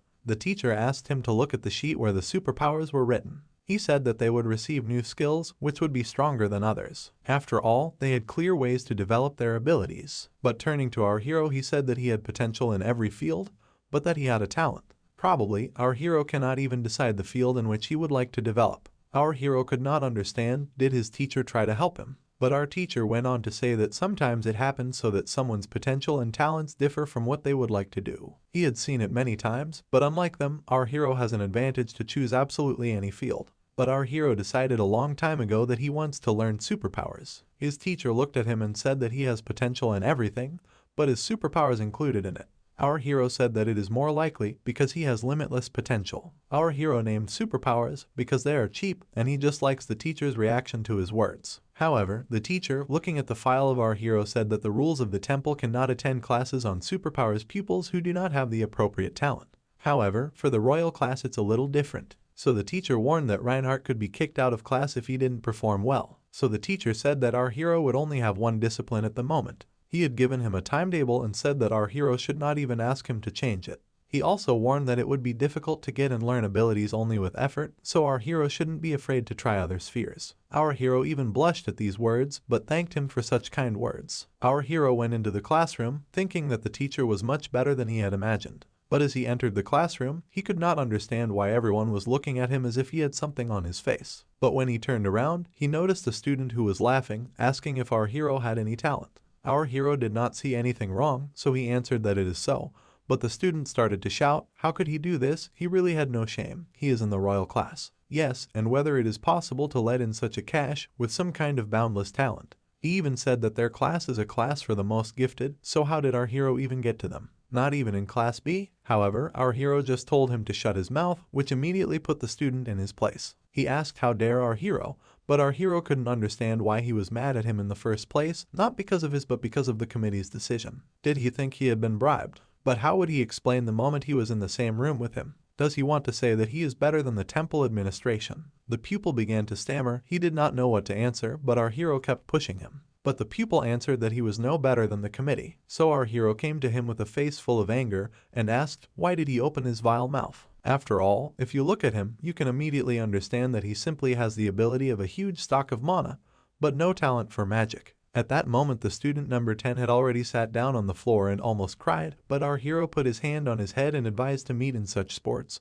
only if you are worth something. The whole class was shocked. They even called our hero a bastard. And our hero only thought that he screwed up, because not only that he has no talent, so now begin to think that he cannot control his anger. Is it worth it to score on it? But looking ahead, our hero saw that Bertus was staring at him. Was he up to something? That certainly frightened our hero. When everybody was eating in the canteen, our hero could not calm down, and all because of that same look in the class. And our hero blamed himself because he just had to get into a conflict with Kier. Why is everything going the way he thought it would, or rather just not the way it should? All were sitting in class, but only from our hero was an ominous aura, which could not calm other students, but in B class on the contrary, there was a completely different atmosphere. Our hero realized that as soon as he took the place of the bastard, the atmosphere in the class immediately began to deteriorate. Our hero sat alone while Bertus continued to make contact with all the other students in his class. Everyone liked him, but our hero decided to look at the other table where Charlotte was sitting. Ludwig made contact with her. He asked her to eat more if she wanted to get well. But was it not for nothing that our hero had got himself so worked up? After all, at this rate, even Charlotte would pass out from all the food. So he realized that introverts like him should not worry about extrovert people. Extroverts themselves were normal there, so why would they need to worry about our hero? Then came the general training, where the teacher asked to give themselves to the training completely, not to fall behind. After all, they were definitely not in the elementary school, so if they want to cry, it would be worth it to pack their bags and get out of the temple quickly. Our hero did not like that he was immediately assigned 20 laps after the meal, but the teacher went on to say that they should always be in great shape, even though they wanted to become a mage, swordsman, or archer. After all, if they just don't meet the standards of the empire, they're finished. He just wanted everyone to know that. The girl from class in number 3 was already exhausted and could not understand why she, who is a magician, should do it. But the teacher had a bloodthirst in his eyes. He began to chase her and said that if she really tired, then she would die at the moment when she was on the brink of death. So if it were a real fight, she would surely die. The teacher frightened her, but he kept up with her, even when she said that she would continue running. Our hero was hailed by Ludwig, who did not even seem tired after 20 laps. He asked us to press on, but our hero was definitely not in the right condition to continue doing so. He thought it was very difficult to be friends with very energetic people like Ludwig, and was he really going to be like that for the whole semester? But while our hero was thinking about it, at that very moment Ellen overtook him and Ludwig. He understood that everything was as it was in the novel, but of course after the running there were other exercises, like the press. Our hero was very difficult, and it felt like he was in the army. But the strangest thing was that Charlotte had not practiced, because she had not yet fully recovered. However, while he was resting, he noticed that the teacher urged to run 10 more laps for those who were reluctant, so he continued to do the exercise. When everyone came to the same training session, our hero was simply exhausted. But he also heard that the same thing would happen on Thursday. But while he was thinking about it, the same boy from his class came up to him. He said that our hero is not in good shape, but our hero didn't care. While our hero was getting dressed, this boy said that if this is so, then why is he acting like a tough guy? Reinhardt couldn't understand, because it was the boy who got to him. But at that very moment, the boy spread his arms and pushed Reinhardt. Everyone saw it, and our hero asked him to stop. The boy felt strong and started to say nasty things again, but our hero took him by the neck and asked if he was that stupid, and then he punched him in the face. Immediately all the students began to approach our heroes and wanted to separate them as quickly as possible. They separated them, but our hero asked them not to say that anymore. The other boy also stayed in the same mood. He wanted to just go and start killing him, but they were able to send them to the teacher. He looked at them and asked what motivated them to start a fight on the first day of school. The student who got away said that our hero had hit him first, and also said that he had sworn at him since morning. Our hero kept silent. It was true that they had fought, but he could not understand how the teacher had appeared so quickly. Definitely he thought that it was the handiwork of one of the rats from Class B, Lewis. But the teacher had asked him to keep quiet because he had not even been asked, so at that moment our hero was asked if he had really hit him first. He said he had really hit him first. The Aten immediately started to cheer because they thought that our hero was scared or something like that. But at that very moment our hero confessed that he had said things that undermined the reputation of the temple. At this very moment he got nervous and asked our hero what he was doing and when he did it. But the teacher was very interested in what our hero had said, so he asked for more details. Exactly at this moment our hero started. He began by saying that Kair had repeatedly said that the admission committee did not do their job properly. So our hero had to tell him that the student has no right to criticize the decisions made by the temple. Our hero looked apologetic and said that he overreacted because he was just very angry that the authority of the temple was undermined because of him. But he also added that he wanted to humiliate him because of his lack of physical fitness. He also said that it was true, but he said again that it was our hero who had attacked him first. But the teacher said to stop to both of them, asking our hero to explain himself once again, because he did not understand our hero's idea after all what he meant. Our hero began to cry, so he said that Kier Voiden, while crying, in front of the whole class said that our hero got into class by deception. Our hero could endure his taunts, but he had encroached on the sanctity of the temple. Our hero knew that it would work, because he was the one who created the novel. At this point, Cairo grew darker and darker with only one glance at his teacher. He began to tremble, and our hero finished his speech saying that he considered it as an insult to the Guardia's empire. He apologized for his foolishness because he could not control his anger, and our hero only understood that his teacher has only one character trait, which he can use to his advantage, and this trait is called patriotism, so that at this very moment the teacher asked Kair with the meanest eyes, "Is it true?" He immediately recoiled because he was afraid, and the teacher kept asking him, over and over again. And he also asked how an ordinary student would dare to accuse the temple of corruption. Kair was very quiet, and the teacher just wanted an answer. He wanted to hear yes or no. We understand that, according to our hero, his teacher is a patriot with an incredibly strong sense of pride in the Guardia's empire and the temple. That's why he is the one who disrespects everything that discredits them. However, at the same time he is very fair to all his students and understands very well that Kair said too much without thinking, and our hero made up too much, so at this point, the teacher only asked Kair to stay, but our hero asked to go to class. Our hero, as soon as he sat down at his desk and felt all the eyes on him, realized that he could feel with his ass that in both royal classes the rumor would spread about him, that he was a talentless and terribly aggressive student. However, while our hero was looking out the window, he got a new achievement fight. That gave him another 200 experience points. He even decided to cheer himself up and said that now for those 200 points he would not have to perform another task in order to give a bite to the prince. However, at the same moment he received a new test, which was to get the highest score for the P exam. He even thought that if he got 4,000 points he would be able to break the legs of Ellen and Ludwig for sure. He was beginning to think that he would not be able to do any of the tasks,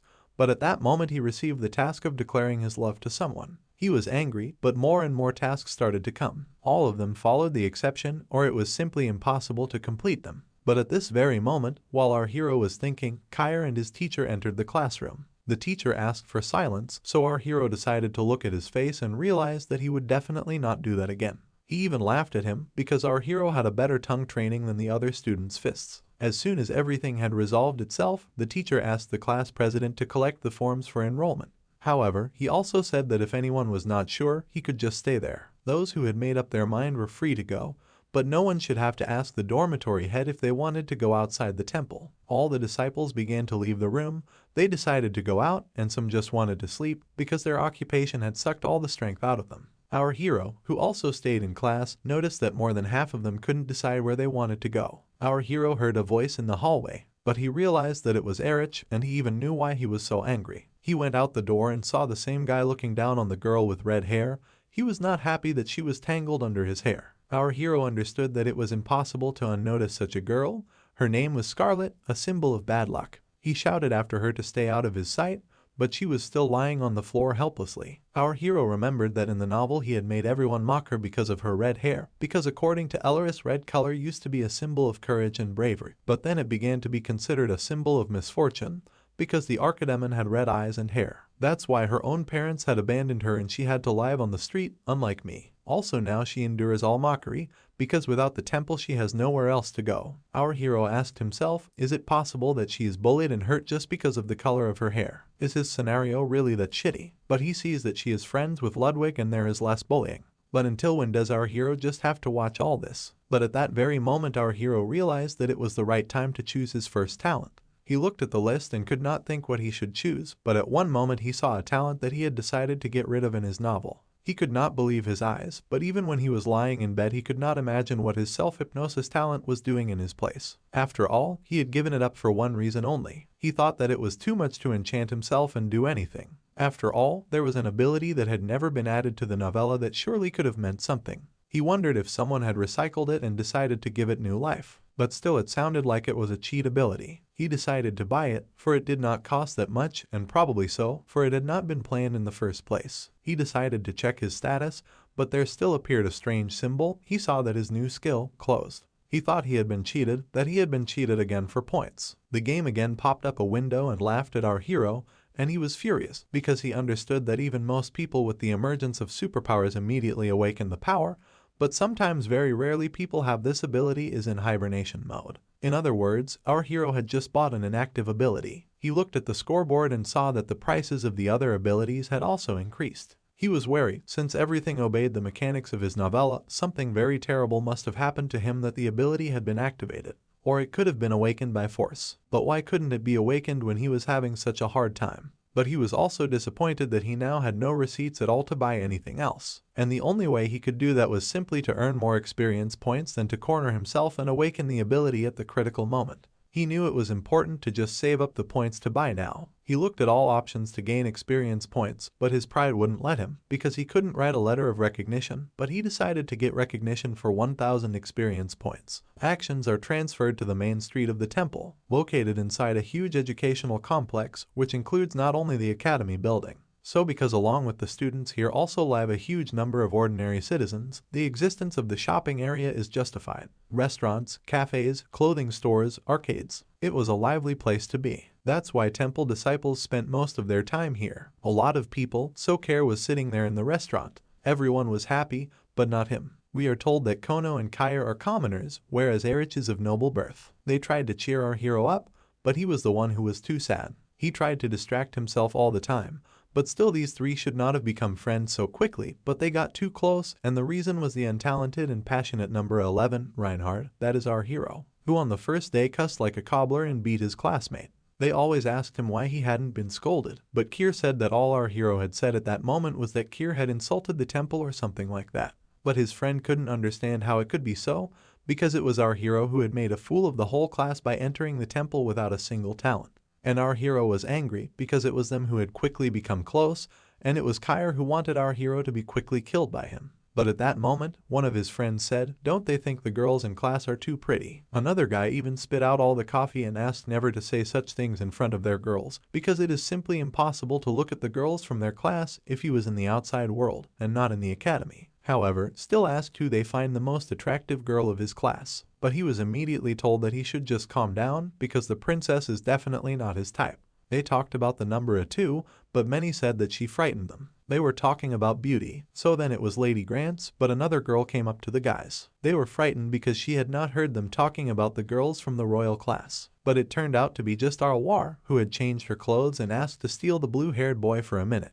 He was immediately surprised, because he did not come to life, that it was him who would be asked to approach him. There was steam coming out of his ears. She asked him to go outside just to talk, while his friends remained on the sidelines bewildered. She gave him a note that said she was in love with him. She had seen him in the street, but did not know his name, so she asked him to meet her sometime. He blushed and said he could, because he didn't even have anybody. Lawyer said they must see each other again and started to walk away. But that guy could not come out of shock, and his friends, who were watching him, could not get enough of it either. In fact, they should do some workout, because their friend had succeeded in getting the girl. And when it was over we could understand that it was not even Loyar, but our hero, who had just made a disguise. He couldn't understand how it had come to this, because he had just sold his soul for 1,000 experience points. However, he realized that nowhere was it specified that he had to get this achievement while in his disguise. However, at the same time, the game said that from that moment on he would have to do everything as him. He thought the game would update at the same time as he thought it would, so the game set him a new task to go on a date with Kono, pretending to be a girl. Our hero was angry because he thought that the game was watching him all the time. But he did realize that it was too easy to fall in love with an innocent teenager, but he also realized that Kono was a normal guy, so it wasn't the right time for him to think about it. He figured it was time to buy talent for 1,000 points, and the remaining tests, like skipping classes, could lead to punishment. The only test, for which he would not be punished, but he will burn with shame. But our hero could not understand what was stopping him this time because he had already sold his soul once. So why shouldn't he repeat his experience? So after a short time our hero stood at the temple gate and accepted the fact that he would have to sell not only his soul, but also his dignity. But he had to gather 1,000 points as quickly as possible to find and buy a new talent. He had also thought about everything and chose his goal carefully to minimize all the risks of being humiliated. Not even a rumor would circulate if he was rejected, because he was sure it was that person who didn't give a shit about him. It was Ellen Artorias of A2. At that moment, Ellen was practicing and our hero went over and called her over. He decided that if he confessed, she would surely kill him with her sword. However, he understood that everything is for the experience points. So, at that very moment he said that he had described all his feelings in that letter that he had in his hand. He gave her the letter and she immediately answered that no. He has received his 200 points and he has exhaled because everything has happened exactly as he supposed. But he still hoped that he would not have to meet her in the nearest future. The very next day, our hero had a lesson with the management of the sword. They were always shouted at.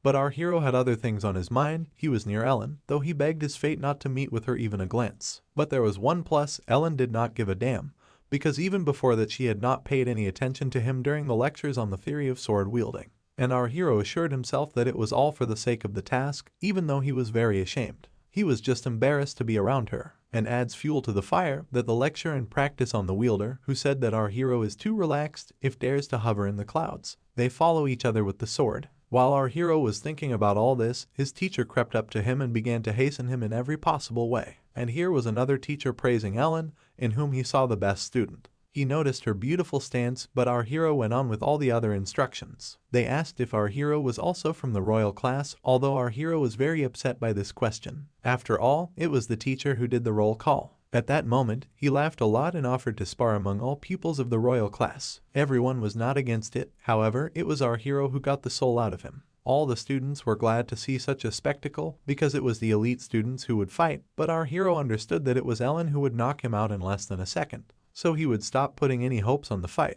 The teacher asked everyone to get ready, and at that moment the fight began. Our hero did not understand why everything was so easy, but at that very moment he could not see Ellen, and at that very second she was behind him and she took a blow right to our hero's head. He flew away, and our hero thought that it had happened that way because he had confessed to her. Our hero had woken up on the bed in the hospital, and he had seen Ellen before him, who had said that our hero had woken up at the end of the lecture, so she had moved him to the infirmary. It was already lunchtime. Our hero wanted to get up and go, but Ellen had picked him up and said she would help him. She said that if our hero had deflected her blow, she would have let the sword slide before she stabbed him in the neck. She didn't even know that our hero couldn't use a sword. Our hero didn't understand if she really did it all out of guilt. But he told her that he would go by himself, but he also offered to have dinner with her. Our hero understood that it was not his fault, as he had not knocked himself out. But Ellen, to his surprise, agreed. So he wondered if she should be punished for hitting him on the head. Our hero was laughing in his head, but he knew that, considering the fact that the temple was attended by students from all over the continent, there were many restaurants with different cuisines. They also came from a region called the Orient, in a part of the world that he did not know. However, it was almost the same as East Asia on Earth,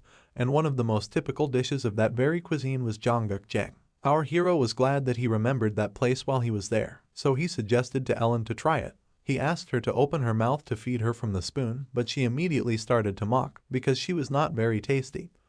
But it was our hero who added fuel to the fire, asking if she would give her life for such a delicious soup. But our hero just laughed to himself, because he thought that the very image of the reserved, easygoing beauty would immediately crumble to dust. But Ellen only asked why this soup stinks so much. Our hero was telling her, as if to himself. He told her to behave modestly, but he was only glad because he had managed to teach her a lesson. He even wanted to try this soup because finally after a long time he will be able to eat something native to the world, so he began to add everything. But at that moment he saw how Ellen continued to eat this soup. He wanted to laugh because was she so hungry that she was ready to choke on that dish. He asked her, did she really continue to eat it? But to his surprise she ate it, but she admitted that she would never eat it again in her life. The next day, in magic theory class, the teacher tried to explain everyone how to use it correctly, but our hero understood nothing. He simply left the class. At the lesson of perception of magic he was asked to become one with the universe, but our hero was only sleeping. He was even surprised at that. The next lesson was a lesson on controlling superpowers. Roll call was going on, but our hero was already very tired from all the lessons. He even met someone he didn't want to meet anywhere else, i.e. Charlotte. Everyone tried to use their abilities, some of them were even admired by the teacher, but our hero just sat on the bench. He saw that Charlotte had awakened a superpower, and not every teacher knows about it, because as soon as the lesson began, she left with the coach for individual lessons. However, he wondered whether others simply were forbidden to know about this ability. It is possible that she had joined the temple, inventing an ability that she did not possess. He had even tried to find out if Bertus knew about her ability, because there was something there that Bertus could not know for sure, because if he was so calm, he should only let them know that Charlotte did not have anything supernatural. After all, our hero certainly doesn't think that Bertus would do nothing if he knew that the princess had nothing of the kind.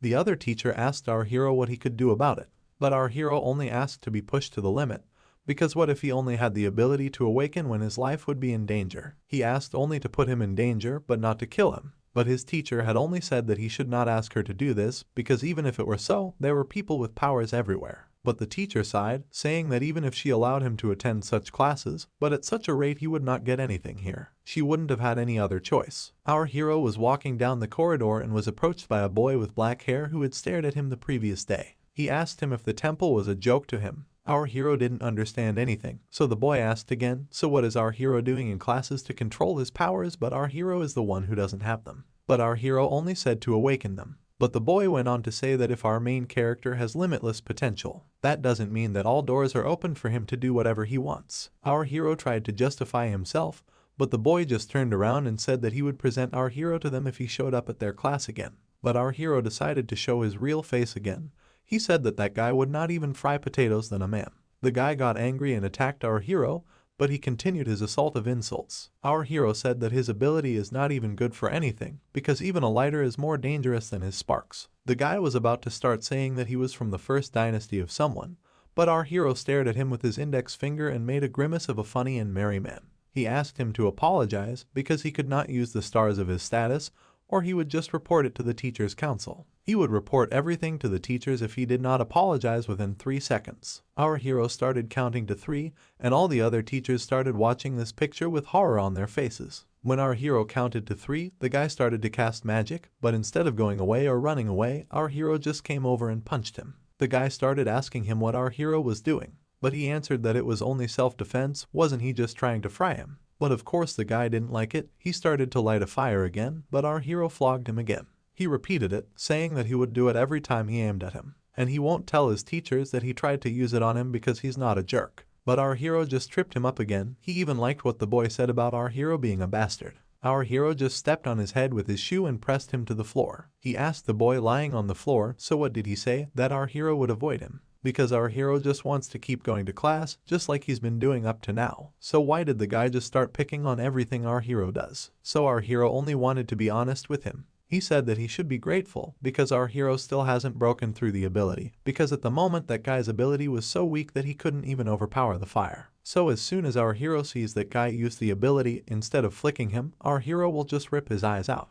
Our hero asked the student if he had forgotten what his teacher had said about being careful of each other. When it was time for supper, all the disciples tried to kill our hero, but our hero understood that it was because of him that such a mess had started. Had he created a novel so shitty that everyone in it was an asshole? He wondered if someone would punish him like Ludwig or something like that. But at this point Bertus himself came up to him and asked our hero to step out for a moment. At that moment, Bertus and our hero were already on the porch. He was offered tea, and our hero didn't mind. He didn't even think that Bertus was hostile to him, but he didn't think he was his equal either. However, he should never be relaxed with Bertus, but was he really trying to tame him by force? But still he understood that in front of him sat the same man, with the same smirk, when he had something on his mind. Bertus began his dialogue by explaining the reason for inviting our hero to him. He said he had called him here because he had been asked to deal with the local bastard. He even said that it was all in the name of his class. Our hero couldn't understand what had happened, but Bertus immediately said that everyone was afraid of him. Although Bertus understands the reason for our hero's behavior, because no doubt he thought too much of himself, because he was told that our hero had lost his temper because he had insulted him, and most likely because he had insulted the honor of the temple. So it was Bertus, as a student of the temple, who should treat everyone as an equal,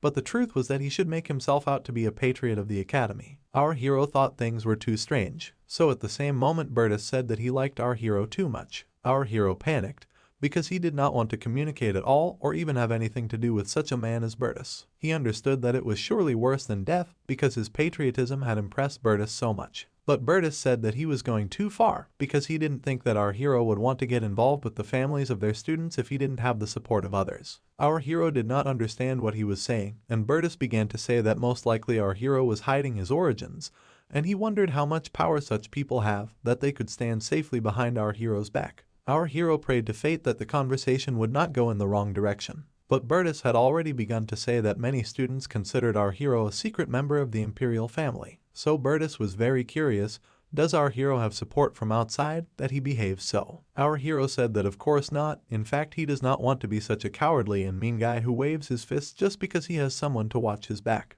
Bertus was very surprised and asked Bertus if he had no one, so why was he so angry? Our hero understood that Bertus probably did not believe that he was a secret member of the imperial family or any other trash, but he was curious to know if he was hiding something else. So it was clear that if our hero said he was an archdemon, his head would be blown off his shoulders and he would only have to keep playing the fool. Bertus laughed a lot because he liked the fact that our hero had answered honestly, because if he had confirmed the rumor that he had support from outside he would simply ignore it.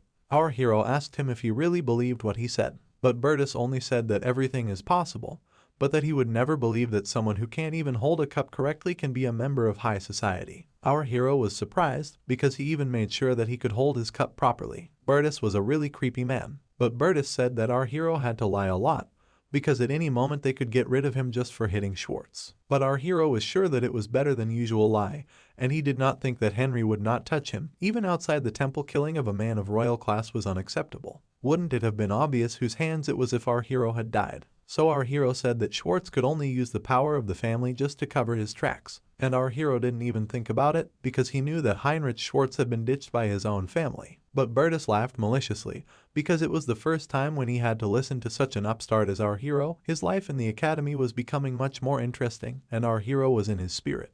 But our hero was shocked because he could not think that the first person who would like him would be the main villain. So Bertus came to the support and asked our hero if he liked their empire. Our hero was asked, but he immediately answered that money. It is they who let such a poor man live in a palace because they think he is worth something. So he had no reason not to love her. Bertus asked, is he really a poor man? But our hero said that he was living on the street, so if that would disappoint Bertus, it would disappoint him in the empire. But Bertus said that it was the opposite, because our hero's loyalty is built on clear grounds. At this moment our hero had a conversation with Bertus about ants. The main idea was that all of them were divided into queen, fighters, and slaves. However, everything, according to Bertus, was more complicated because in some degree ordinary ants can become more important than others. But that did not bother him, because what does he need to know about them if they remain the same pathetic ants? He came to our hero with his eyes burning with anger, saying that as if he were a homeless person or any other person, what does he care about everyone? So he did not care at all whether they treated him differently, because nothing mattered to him. Our hero had noticed everything, but he was surprised that he had said everything aloud. He thought to himself that Bertus was an arrogant bastard. But Bertus must have known that, because all he had said was that this was what power meant. People with power are free to do vile things, but our hero acts like that even though he has no power. He was different from all of them, according to Bertus, not even to say that he was quite clever for a beggar. But our hero didn't see anything in that, because that's not the only kind of people you can meet in the world. Bertus understood that he had gained nothing from this conversation, so he said that next time he hoped to show all their cards. But our hero had no reason to lie, that he has no abilities, so he even didn't think that the friendship with him would be profitable. But his friendship with them meant nothing to Bertus, because talent is not everything in a man. Bertus, on the other hand, thought it was much better to use someone who had a kettle. But looking at the abilities on mental abilities and recklessness exactly does not cause him any questions, because he can understand why our hero behaves so, judging by the way he lived in the past. Our hero was very upset, in fact he is not even a beggar. But Bertus put his hand on his shoulder and told him that that was not the point of his request. He simply asked our hero to control himself. Our hero said with a deep sigh that he would just try, but it would only work if everyone at least talked to him. But Bertus also said that they would have more important things to discuss once he had made sure of his safety. He smiled and wished our hero a good evening. But our hero had only goosebumps from Bertus. The next day our hero realized that Bertus was right. Bertus told him to control himself. But our hero was standing in front of his opponent. He was much stronger than him, and he asked, so why was our hero showing off like that? Our hero understood that it was all for nothing because he didn't listen to Bertus. Then we understand that at one moment our hero finally had a free day at the academy, and 2 whole days have passed since our hero's last conversation with Bertus. Our hero even thinks that he didn't want to deny rumors about him, Maybe he even wanted everything to be solved by himself. But our hero and Bertus can hardly be called friends at all, but they can talk to each other in a relaxed atmosphere now. He's even sure that now everyone is just saying that Bertus is so good that he can get along with the bastard. But also thanks to this with the spirits of our hero is avoided by almost everyone, except of course Ludwig. But today our hero had a day off, which means that he has nothing to do in the dormitory, because he already cannot awaken the spirits. Shouldn't our hero go to his guys and tell them about his first week in the academy? So all the same our hero decided to visit his favorite puppy, that is Lajar. When she came to War she asked him how he lived there, because all Juyu there this year were able to succeed just the princess and the prince. So she asked if it was dangerous to go there with them. But our hero said that nothing of the kind happened, and at least it seemed to him that the prince liked him. But Lawyer thought twice, it seems to her that it is dangerous. But our hero was sure that if nothing happens, then he will be able to escape with that very ring at least. But if it was possible he would like to ask Sarka and Lawyer for a favor. He said that it is possible that the princess has an ability, but that only few people know what it is. Lawyer was convinced of that, but he said that it is not very important, because he doesn't feel comfortable to have someone near whose background he does not know. Lawyer said that she will tell everything to Sarka, but she has still managed to warn that our hero shouldn't get in contact with them personally. To our hero's question why, she answered that it would be too suspicious to see someone whom he does not know. But Lawyer had also said that our hero was being watched all the time. Our hero could not believe what and who exactly, but Lawyer suggested that it was his classmates. But although they don't have to do anything now, still our hero should be careful, because he admits that he was careless and let someone spy on him. He guessed it, but they just wanted to know where his self-confidence stemmed from, so it was worth refraining from meeting with the Lawyer gang for the time being. There is even a possibility that Bertus had sent them to him. But when he had entered the dormitory he immediately realized that they thought he was a pauper. They asked why our hero was hanging out with the bums under the bridge. But our hero wasn't hiding anything and said he was living on the street. So all those scenes that his classmates made were just to make fun of a poor man like our hero. He was asked why our hero had so much confidence, but our hero said that they were fed up with him, they couldn't even calm down. He also said that they should not get involved with him, especially after they had found out about his past. They started to gag him again, saying that since he was a beggar he wouldn't dare open his mouth, but our hero said that at least now they were talking to someone who had tasted the street life to the full. He went up to them and said, "Isn't he afraid that our hero will stab him in the back when he turns away?" He went to him and told him that he should not deal with those who have nothing to lose. Did he think he would get away with nothing but an apology? He turned to them and said that if they were waiting for our hero to apologize, he only asked for one reason. At that moment Schwarz started to say that he should apologize, but our hero came up to him and started to poke him in his eye, saying that he could poke out his left eye to show him what his first brother looked like. All the pupils began to shake, and our hero continued, did they really think that he would tolerate the insults just because they were more talented than him or because they simply came from rich families?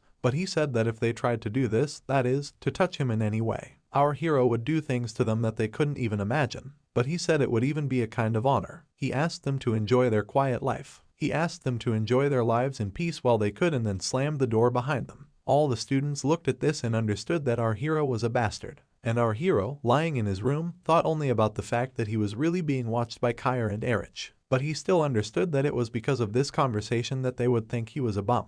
Bertus asked him to restrain his ardor, but it would still be much better if those assholes avoided him as well. And now it is more important to know how to unblock the self-influence. He did not know what to do, but there was a constant knocking in his room. It began to piss him off. Why can't he ever just rest? Does someone always need him, or does someone want to hit him that badly? He opened the door, but Ellen was there. She said they were being called into the hall. Our hero asked who, but the only answer was probably the elders. The elders immediately told them to do push-ups in a lying position. Everyone continued to do that, but only our hero stood still. The older one told all the other classmates of our hero that most likely our hero has a problem with his hearing, so she once again told our hero to do push-ups, but our hero didn't understand why he should listen to such a little girl like that. He asked what the fuck she was doing. Does she want to know what our hero is doing? Our hero has basically the feeling that her head is the size of her head, so she should get a good beating.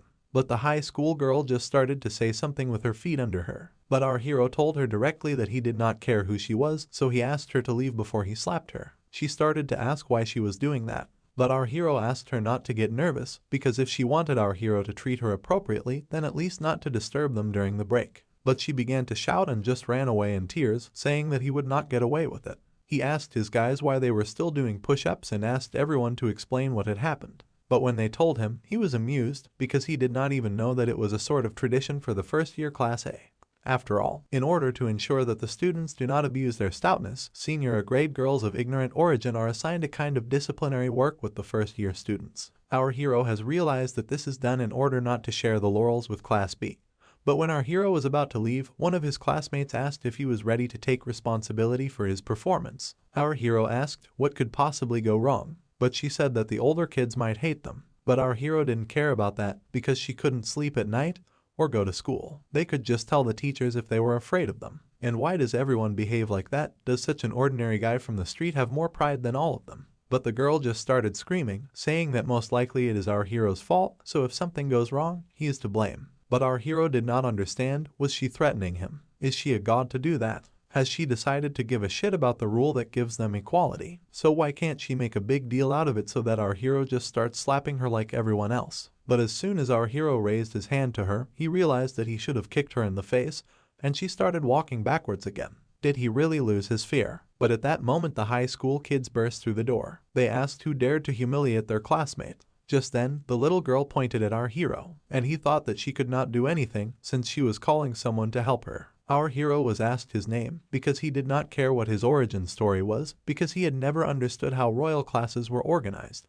But our hero said immediately that he was not a nobleman. People began to ask him, where did he come from? But our hero pointed at himself and said that he was an ordinary bum from the street, not a nobleman or a lord of the imperial family. So is there any obvious problem or question to him? At this point the boy asked him if he really dared to behave this way. But our hero said that the status of the person does not play such an important role in their situation, so can't they do what they want? At that moment our hero was punched in the face so that our hero realized that he was definitely not a weak guy against him. He was coming at him with the words that in this case our hero would have to break a couple of bones. Our hero started to be beaten up because our hero had to honor the traditions of the royal class. Our hero tried to fight back, but he immediately turned away. Our hero began to be called a weakling. He was about to finish his beating, while all the students were looking at it all with horror, but our hero took his enemy by the balls and squeezed them hard. He asked if he had finished his nonsense. The boy asked to let him go because he was in a lot of pain. But our hero asked him not to move, or he would simply rip them out by the roots. Our hero wondered if that's really all a high school boy can do. But then our hero asked all the seniors to stop. He said he would do everything he planned. He asked them to stay away from him,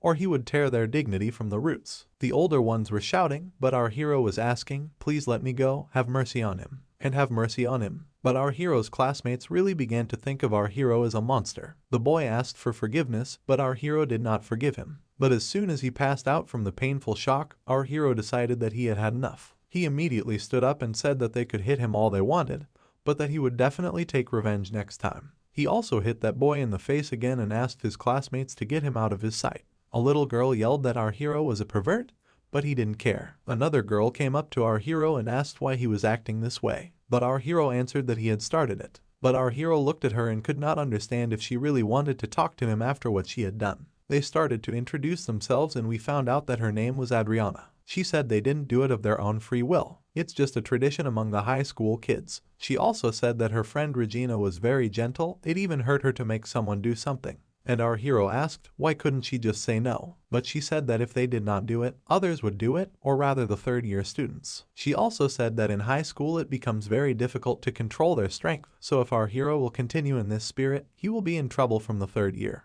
Our hero told them to come to him because they made them do that. He told them to come not today, but tomorrow. He wondered if they would be able to make Bertus Cardias obey them on Monday night. Our hero sat beside Bertus and told him everything. Bertus asked if he was using his name. Our hero was incredibly proud, but he told him, nevertheless he knew that the witchcraft classes had such a tradition, and he himself wondered why they had not come for him. Apparently they had decided to be cautious, but Bertus asked why our hero had called them on Monday so that they could mock him. But our hero probably thought that they would simply refuse his invitation, but if they did accept it, it would be funny. Bertus did not see anything funny, or rather did not understand it. But our hero, with a mad smile on his face, said that he would like to see the face of those who would like to touch the Prince of the Empire. But Bertus wanted to say that our hero used his name even in spite of the fact that he thought of him not as a friend but as a classmate. Our hero could not understand if he had any knowledge at all. Should he really use the ring now and run away? But Bertus only said that a just punishment for such a thing would be the extermination of 3 generations of his family. but he thought that if our hero had used it, it was only fair to use our hero. He said that in some lectures our hero crossed paths with his half-sister, so he just asked us to keep an eye on her and to let him know if we learned anything curious about her. At the same moment Bertus asked him if he had corrected his position in class, but our hero said that by his standards he had even managed to get along, and had even saved them today. But still, as he walked to his room he thought that calling the Duke's daughter a retard was a bit unfriendly. But he knew that she had already told Bertus about the incident. But while he was thinking of her, he happened to see her drinking tea and reading a book. But when she saw our hero, she just turned away from him. Our hero just could not get enough of her childish reaction, so he called her an imbecile again. She started to blush and asked not to call her that, but our hero asked if that was not her name, and he said it without even thinking about it. He said that many people say she is clever, but when he looked at her he thought at once that she was an imbecile. She immediately got angry and loudly put her cup into the saucer, saying that he was just trying to provoke her and make her be called an imbecile. Our hero said that he didn't even think about doing that, but she started screaming and asking, so why is our hero doing that to her? But our hero covered his ears and said that it was just very funny, because every time he reacts like that he just can't get enough of it. And who would ever miss a chance to watch such a spectacle? She asked what was so funny about it, but our hero just said she was cute. She started to shout after him and ask what he said, but our hero decided to tell her again that she was really nice. But even if she were a genius or something else, children for him are still not ceasing to be sweet. He said he liked her because she acted like a child, that's all, and then he just asked her to go to bed or she wouldn't grow up. Then he shut the door behind him. When the door was closed the girl was simply shocked by what she had heard. She could not understand what the hell he was talking about. On Monday before the meeting the seniors came to his class and said that they were calling him to a duel because he had undermined the honor of the family. Our hero couldn't understand what duel they were talking about at all, but the boy said that the choice of the time and place is always up to him. Also there will be an observer who will see everything to be fair. However, our hero asked him if it turns out that he tried to beat up the first-year-old, but he grabbed him by the balls and now he asks to duel with him because his honor has been hurt. The little one screamed that it was not fair, but our hero said that it was not fair to him because they were just standing there, just watching how the big guy, ignoring their difference in strength, was trying to turn him into a bloody massacre. The guy said that if our hero tries and wants to refuse the duel, then it would immediately mean that he has lost the duel. In that case, our hero will prove to everyone that he can win only by using dirty tricks. A sparkle flashed in front of them, and in a moment our hero accepted the challenge. The little girl was surprised, but the guy asked our hero to remember one thing. He said he would not fall for his cheap trick a second time, and he would not give in just because our hero was weaker than him. He'll always get it into Reinhardt's head that he shouldn't undermine the authority of his elders. When our hero came down the stairs, he was met by the little girl. She wanted to say something, but our hero was in a hurry to see his homeroom teacher. She was shouting that Art is a second child, so doesn't our hero understand that he's finished? But our hero was sure that Art wouldn't kill him. The little girl would be mad. She said that our hero had no strength and so on, so he should just go and apologize because he said that he would forgive him if he apologized from the bottom of his heart. But our hero just smiled and said that that was life. If he had to take the blow for himself, then so be it. He began to walk away, but still he knew that he surely would not have agreed to such an obviously unfair duel because he was mad or something like that. He did it for the sake of the stressful situation in order to unblock exactly the ability of self-infusion. After all, it's the only ability our hero has, though it goes without saying that our hero is nervous, but he is not ready to leave this ability closed forever. Immediately a window with a new task appeared in front of our hero. It gave our hero either 600 experience points for victory or 200 for defeat. Our hero looked at all this and thought that his fall was already predetermined, but nevertheless 200 experience points were still a great sum, judging by his situation. However, he understood that if there was a small chance of winning, he could avoid the duel. If he does start a duel, he will be rewarded, then why is there a reward for it at all? However, even in spite of all this, our hero was somehow uncomfortable, because the duel was to be held in 2 weeks in the training room, which is in the dormitory. Their homeroom teacher would be the observer, even though he shakes when he meets him. But the rumors were not long in coming. Ludwig immediately began to ask our hero about what had happened. He was asked to apologize, but our hero asked them to stop talking because he was running away at the time. Our hero was very tired after the training, but Charlotte had called him at one point. She asked him for something and immediately ran away. But when she opened the letter, it said that our hero had to wait for her in the classroom after school. What could that mean? He stayed, but he could not understand what she wanted.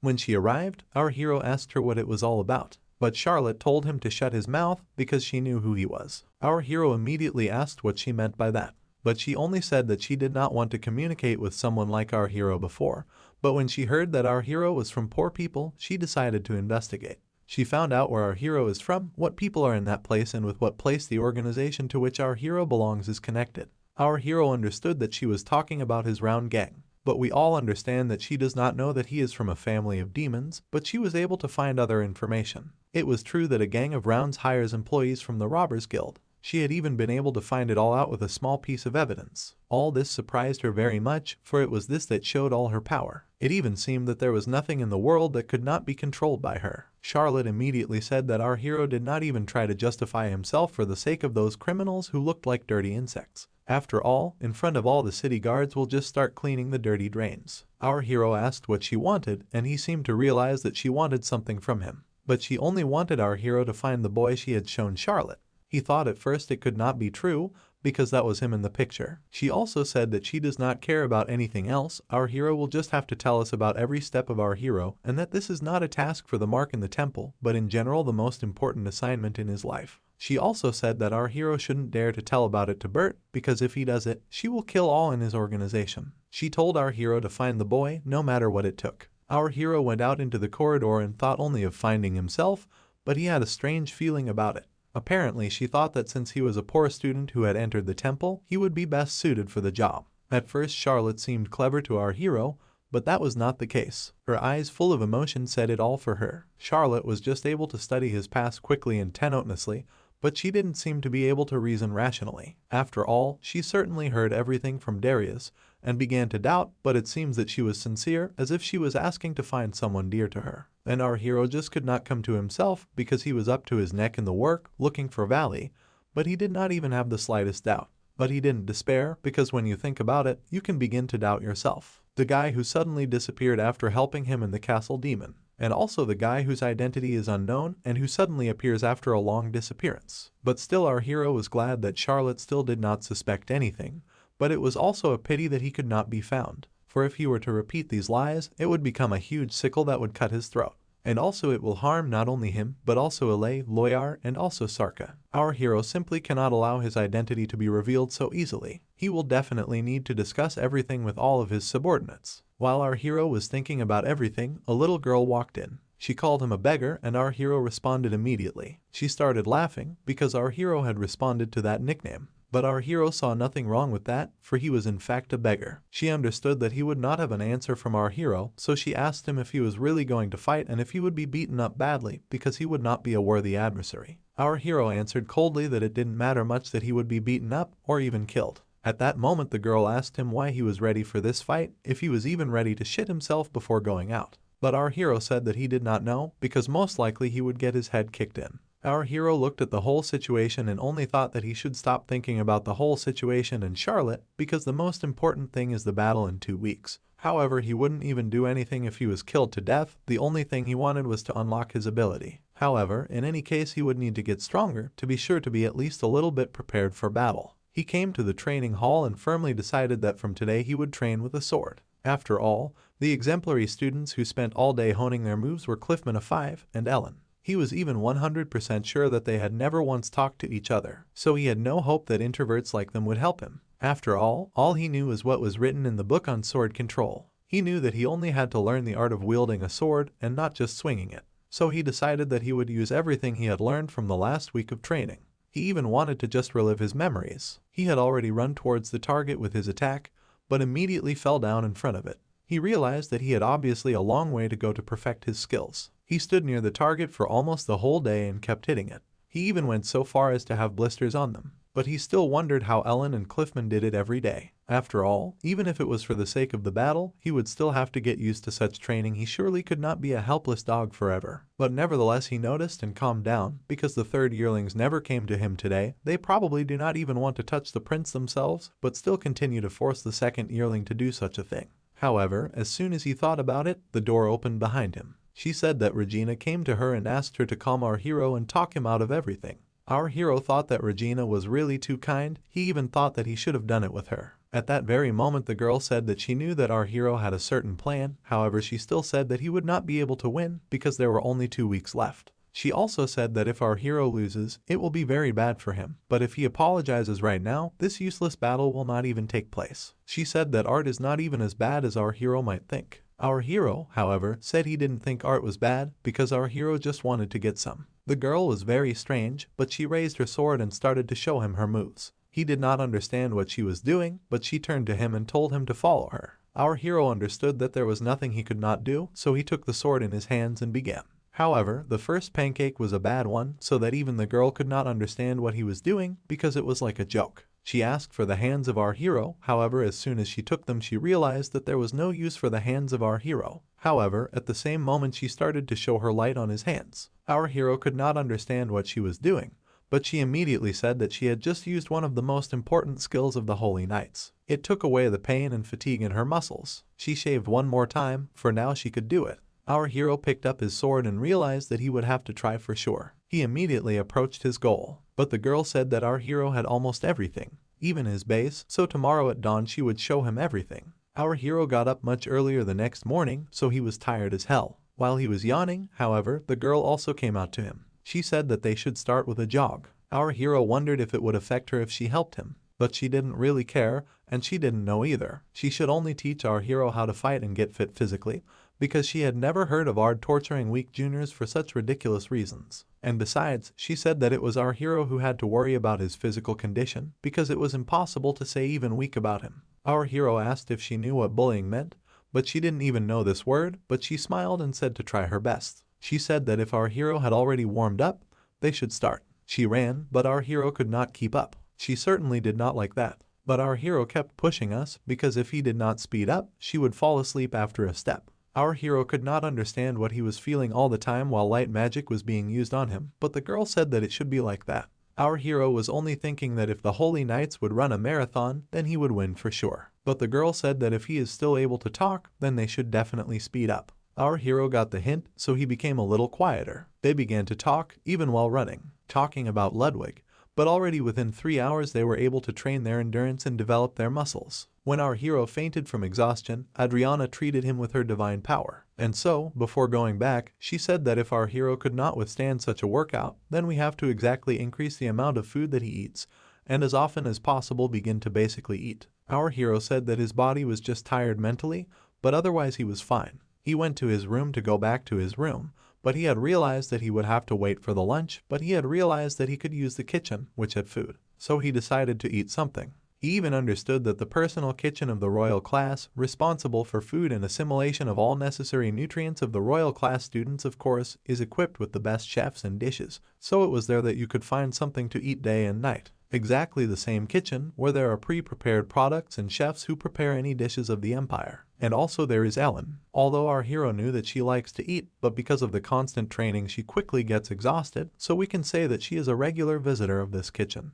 But still he remembers that she is the one who eats more than the others. He walked up to her and asked if it was all on the table, what was left. But in fact, the beef jerky was the last chance to be saved. Our hero had asked if it was good, but it seemed that all she needed was something to chew. So Reinhard decided not to take away that piece of food, something to eat. He went into the kitchen and realized that there were enough ingredients. He realized that cooking was too tiring, so he decided to make something easy. He started frying something that made Ellen drool. He cooked her some eggs and gave them to Ellen. He asked her to stop eating the unpalatable beef jerky and handed her his cooking. He told her that it had a lot of eggs and meat in it, but Ellen said that she had not tasted it. But our hero was sure that if he never tried it, he would never know anything about it. He asked if she trusted him so much that she would not even try what he had prepared. But our hero told her to enjoy it and she at once started to eat it very fast. He could not understand why she was eating so fast, she had to try it like a normal person. But our hero looked at his plate and asked, what will he eat now? He would like to eat too. But she just said she was hungry, so it wasn't really her fault.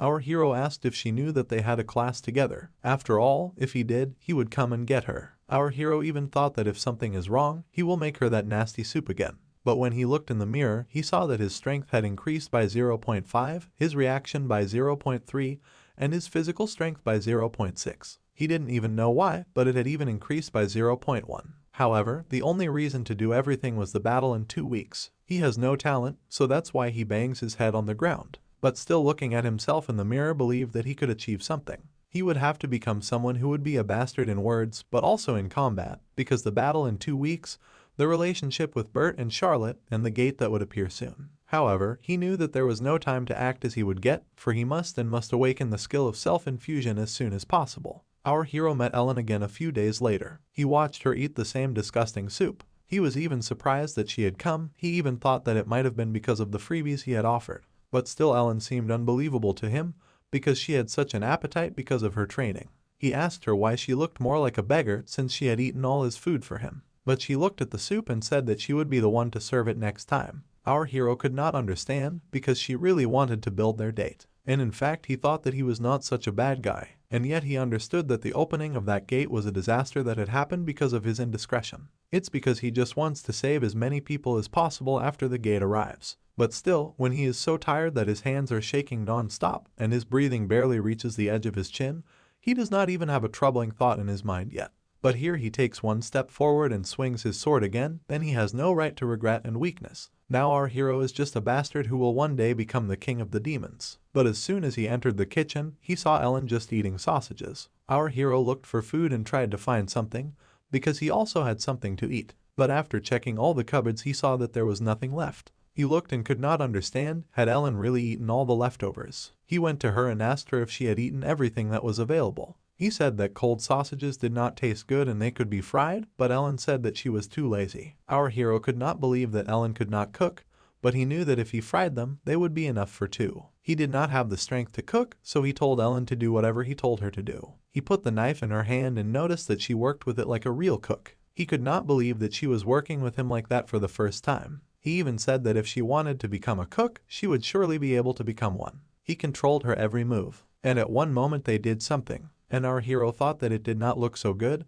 but it was too tasty smelling. He even told her to memorize the recipe because next time she would cook for him. Ellen was lazy, so she immediately took it in her mouth. Our hero began to worry because the soup was hot, but Ellen did not feel a thing. She just started to enjoy her meal, but after she had enjoyed it, she was in pain. Our hero couldn't understand if she was that stupid. She still had that hot thing in her mouth. He started shouting at her to spit it out or swallow it instead of just banging her head on the table. He brought her water and asked if it was really better than just eating raw sausage. But Ellen said that she had prepared everything, but our hero said that he was just guiding her hands. He could not understand if Ellen wanted to fight with him or why she was arguing. But Ellen decided to say that they did it all together. Our hero decided to agree, but he recognized that Ellen had done it to him again. But when he went to his room, he saw a maid. Had one of his friends sent her. But at that moment she told him that she had not seen her master for a long time. It was Sark. But our hero was no longer interested in anything. He was only interested in how he got into his room. But at that moment he said that it was not important, because now we would talk about the abilities of the princess about which our hero had asked. Our hero was surprised. Did he really do everything so quickly? Sark said that he had done everything, but he was caught. He said that people in the palace have different opinions about the princess abilities. The prince's supporters doubt that the princess is hiding anything, because they are all fake. Our hero understood that this meant that no one knew about the princess abilities, not even the prince. So it was highly probable that some of the emperor's men would find out about it. Our hero understood that the class teacher of Class B is Mostrang, and the professor responsible for the education of the princess. But our hero asked, what kind of security was Sark talking about? But Sark said that if there are those who know about it, he can disguise himself as one of the people, but they are very few, so it will be difficult to know who exactly knows all the details. Our hero started to think, because the whole situation was really strange, because nobody even knew almost nothing about the princess. After all, if she really has what it should be, then it is a force she does not like. So that's why she tries to hide it from others. Sasuke thought the same, so he said they should do it if it was that dangerous, but she would have to go outside to do it. Sasuke thought that was wise, but our hero said he had to talk to her. Sark started to listen immediately, but our hero only said that the princess was looking for him. Sark did not understand anything, so our hero decided to explain everything in a more simple way. He said everything, and also reminded that he thinks that the temple is too dangerous place for a ruler. However, Sark only decided to say that the debt to the princess would be an incredible headache for them. So our hero asked, does Sark really want our hero to solve this problem? After all, he does not know exactly what to do in the temple, and he wants our hero to cheat for a long time. Does Sark just want our hero to blackmail the princess just to get her off their backs? However, Sark said that it would only be cool to start what they would do after they had talked to the princess. Our hero also decided that they would do just that, because if our hero took care of things, there would be a chance that she would throw him into the boiling pot alive. But if he is useless, then most likely there is a chance that they will do even more to me. So our hero decided to act in order. He said that at least they would not touch him as long as they would see our hero working. Our hero had hoped with all his heart that Charlotte would not become his enemy. After all, Burtis would be interested in him as long as he considered him useful. Charlotte would not leave him alone as long as he sought out Valley. It was because of the hypocritical brother and sister, or just the imperial family, that all hell broke loose in our hero's life. So our hero decided that even if they knew that they were doing something wrong, their ego and character would not allow them to live so quietly. He understood that it was not the best situation, but still it is necessary to think positively, because Burtis and Charlotte could teach even worse given their bad characters. In the end, our hero is in a position where he can safely and freely use both. Sarka once again cheered up, as he had done that time, and said that he admired our hero and his wisdom, but our hero only asked not to stare at him with such a sinister face. Our hero continued the lesson with his pupil. He did not even think that his powers would be released so quickly. He could not even believe that soon the future paladin will help the future king of the demons. So even so, if you think about it, the use of divine power is effective, so why doesn't Adriana use it? So our hero asked, why doesn't she train with this power? What is the reason? She didn't even know if it was appropriate to say that, but she thought that it was not natural to grow with divine power. It was even as if he would take an awakening potion that would kill him in the end. For even if divine power restores physical strength, it still cannot replenish the nutrients in the body that were used up during exercise. So that's why she warned him to eat a lot of pseudo-exercises with the support of divine power. Our hero understood that this power was only used as a stimulant.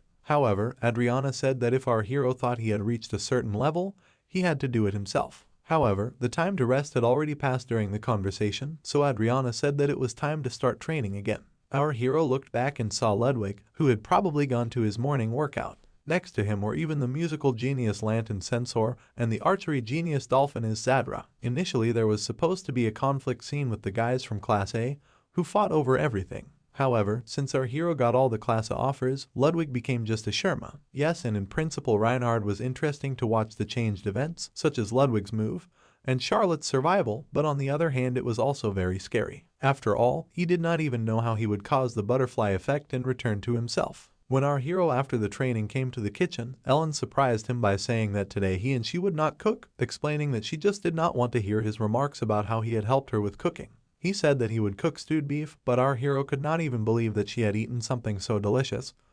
But did she cook it herself at least? Our hero was watching this and wanted to give more instructions, but noticing that he was looking at him threateningly, he realized that he simply would not say anything. But of course he did not miss the opportunity to make fun of her a little, which made her even more angry. He even drove her to the point where she picked up a knife and let him know that things were not going well with her. But in a moment it was ready, so our hero even said that it was not a shame to eat such a dish for breakfast. He asked Ellen if it was difficult to cook and if it was good for her now, but he looked at her and asked if she could eat it all. Our hero looked at her and told her that she was a glutton. He had even realized it the first time he had come to the temple. Ellen asked why, but our hero immediately said that she just looked like she was going to ruin her own family with a single trip to the kitchen. But Ellen said that she had not come to the temple of her own free will, she had simply been told to come to the temple. Our hero was surprised to hear such a story. He asked if it was possible that someone had been angry with her, so that's why she had been sent to the temple, but Ellen was sure that nothing had happened. But our hero had seen her angry again and began to laugh. He liked the way he pissed people off. He laughed even louder, but our hero didn't know what sadist meant at that moment. It was at that moment that Ellen got really angry. She took our hero to the training room and began to take revenge for his past arrogance. So it was Ellen who taught him each of his swordsmanship techniques. She kept telling him the same thing over and over again. But our hero understood that to learn from a strong girl, a situation where you just have to like it, so why was he angry? After all, Ellen was not only watching the movements of the swordsman, but practicing them as well. Of course, training in front of a live opponent was even more useful, because thanks to sparring practice our hero understood that fencing is not only using the sword. She also uses everything she can, including her fists and legs. Yes, and the impact of lower body attacks on the match and the importance of weapons without the sword. She has learned different kinds of fencing, methods of attack, and techniques of suppression. Our hero of course learned with his whole body when she beat him to a pulp. Yes, and there is something else that he has learned, but Ellen was definitely not at the same level as his other classmates. So already on Friday, 2 days before the duel, Ellen had performed a strange trick, hitting the edge of the sword that our hero was holding tightly. She said that fencing was becoming a useless occupation, because all our hero needed was the training that they had just gone through. It was she who would help strengthen the grip. She said that our hero's grip strength was very weak, so that's why they would be repeating the same exercise until the day of the duel. She asked him just not to let go of the sword while she was beating him. Our hero was in a lot of pain during the drill, but he still tried to hold on. He even trained so hard, he didn't know how much time had passed. The sword he was holding just shattered on the floor. It didn't hurt to break it, but it was very confusing. Ellen said that training swords are initially very easy to break, but if the training sword is too good, it can become a dull weapon. Our hero said that it seems that she had already had that experience, but she said that our hero should not throw away his sword. But while our hero went to get a new sword, Ellen shouted at him that our hero is just losing. But our hero said that he knew that. But Ellen asked him if he wanted to lose. Our hero said that there was no one who wanted to lose and get hit in the head, but why did she ask that? At that moment Ellen came as close as possible to our hero and told him that he could win by using a certain method. Exactly thanks to the method itself. However, a few seconds later we are immediately transported to the street where our hero had his morning workout again. The girl tells him that he had done very well, but that he should be back on track by tomorrow. Our hero understood that tomorrow there will be a duel, and he remembered Ellen's words saying that she had a way to win. She only said that our hero had to think about what the fight really meant. And also after that she did not say anything, as if she had filled her mouth with water. At that moment, our hero asked Adriana if she thought that our hero had any chance at all of winning. Our hero listened to what Adriana had to say in a somewhat unclear way, so that he understood that even she did not have any confidence in him. However, he realized that it would not be a big deal if he lost, because it was already time for the final battle. He looked at his stats and realized that it was just they had jumped up thanks to training. But still his heart was rather broken, and because of the skills that were definitely shown or developed. He arrived at the scene of the battle and saw that there were quite a few people there. He even thought about the fact that there would be a lot less people. Then he even shouted words of encouragement, but when our hero looked up, he saw that only Ludwig was shouting. He even saw that besides Bertus and Lyonses came from Class A, and also a little from Class B. Charlotte, on the other hand, steered the worst. He even had the heel of his soul. And the little girl sitting on the bench told our hero that he would be seriously beaten today. But our hero just told her to look carefully, and he called her an easy woman. He looked and saw that even Regina and Adriana were there. But our hero was already standing in front of his rival, so the teacher decided to announce the start of the competition. He said that before the final duel there could be a summary of the duel. He said that Ard de Grice, or rather the incident in which our hero was, had insulted his honor, or rather Ard's honor. He decided to read all that was written in the report. It says that 2 weeks ago our hero had grabbed his groin and squeezed it hard. After claiming that his honor had been harmed, causing him great heartache, and being sexually crushed, Ard demanded a duel. The whole audience laughed, but Ard had no time for jokes. But our hero could hardly keep still from laughing. The teacher asked to name the reward for winning the duel. Ard said that our hero will honor his elders his whole life, but our hero said that there won't be anything like that, because absurd deeds of his elders that he had done so far deserved only that he should promise them something. But everything seemed strange to him, so our hero decided that he would only apologize. He wanted to start a duel, but Ard said that he would choose the real champion, 3 Course 7A, Maiten as a full-fledged duelist. Our hero could not understand what a champion means, but Maiten, who came out, immediately began to affect our hero. Our hero understood that this could happen, but he hit the sophomores much harder than he had even planned.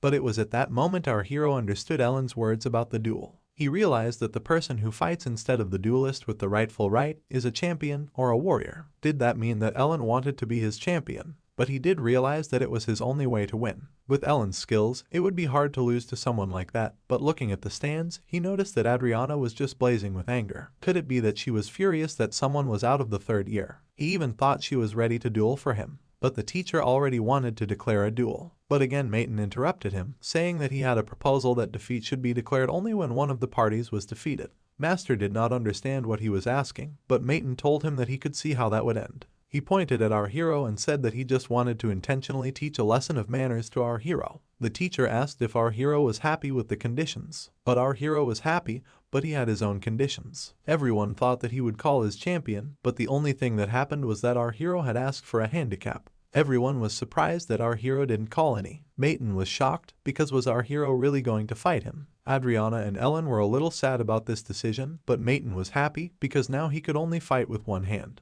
Our hero understood that the prohibition of one arm is a huge disadvantage, but if he had been in the past, he would have thought otherwise. It was only through sparring with Ellen that he understood the importance of the non-sword holding hand, which must mean that his training had not been in vain. Nevertheless, the chances of overcoming this gap in the weight class are very small, but in front of our hero was exactly the same moron who did not want to take the Turin seriously. The duel began and our hero rushed to him, thinking that a surprise attack is the best option. But as soon as he approached Maiden, he almost knocked the sword out of our hero's hands with one dexterous move. Maiden went back to our hero, saying that he was weak. But our hero intentionally cut only the sword because he knew why Ellen gave him this type of training. She knew that our hero could suffer from this kind of training. At that moment our hero was struck with the sword out of his hands and then he was struck in the stomach. Maiden asked him if he knew at all what would happen to the person who let the sword out. He kicked the sword of our hero to his side and asked him to pick it up.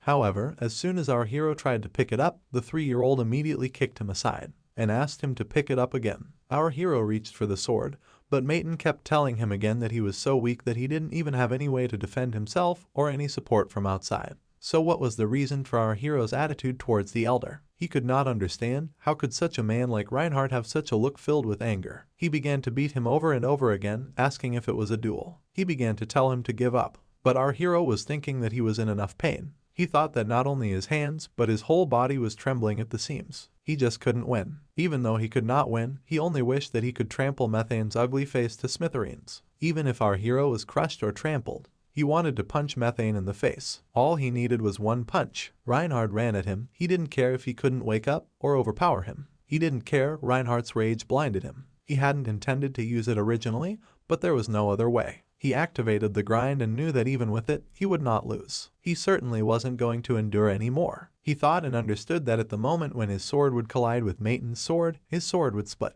And just for 20 experience points he would be able to hit him in the head. As soon as our hero's sword fell on Maiden's head, another blow to his groin followed. Reinhardt understood that, like Ellen had said, that the strength of the training sword was too low, and the probability of success was high, so he managed to do it without spending too many experience points. Maiden stood and could not recover from the blow, but our hero knew that he should not give him a break. After all, if he woke up, he would not survive. He attacked him from behind, while Maiden wanted to pick up his sword from the floor and pushed him to the ground. At the same time he started to beat him with his foot. But even in spite of all this, our hero was not happy with the outcome, because he hoped that Maiden would at least pass out, but at this rate he would surely die. But Maiden pushed him aside and said that our hero should not even think of giving up after such a trick. Our hero told him that he wasn't even going to, because he would destroy him. Reinhardt was not sure why he wanted to win, but Maiden's face gave him strength. And he was angry in his turn, because he knew that our hero had begun to use dirty tricks again. But our hero had only in his head that he did not like to be beaten to death and to suffer mockery. It was sad to lose, but even more he hated to get down on his knees and apologize, but there was no way to win, and he certainly could not figure out how to hit him again. Maiden headed in his direction, but our hero didn't care. He was just going to do everything in his power. Whatever happened, our hero wanted only one thing, to see Maiden's collapsed body at his feet. But then he realized that he didn't want that. He realized that his desire to win was something he had to make sure of again. Now he remembered how his strength was growing. His strength had nothing to do with an extreme situation, because his strength was self-inflicted and he should have believed in himself from the beginning. Our hero pointed his sword at Maiden and realized that you had to believe even when no one believed in you. Believe to the last breath, because that's his power. Just like a stubborn child, like an idiot who can only believe. His self-inflicted icon began to unlock, but our hero only asked to watch Maiden. After all, our hero will defeat him anyway. At the same moment our hero's self-humor awakened and our hero deflected the enemy back, saying that this is his strength. Maiden could not believe that this was even possible and asked him to wait, but our hero began to take and hit his head on the floor and told him to give up. He asked how it could happen, but our hero kept beating him, saying that the loser didn't need to know that.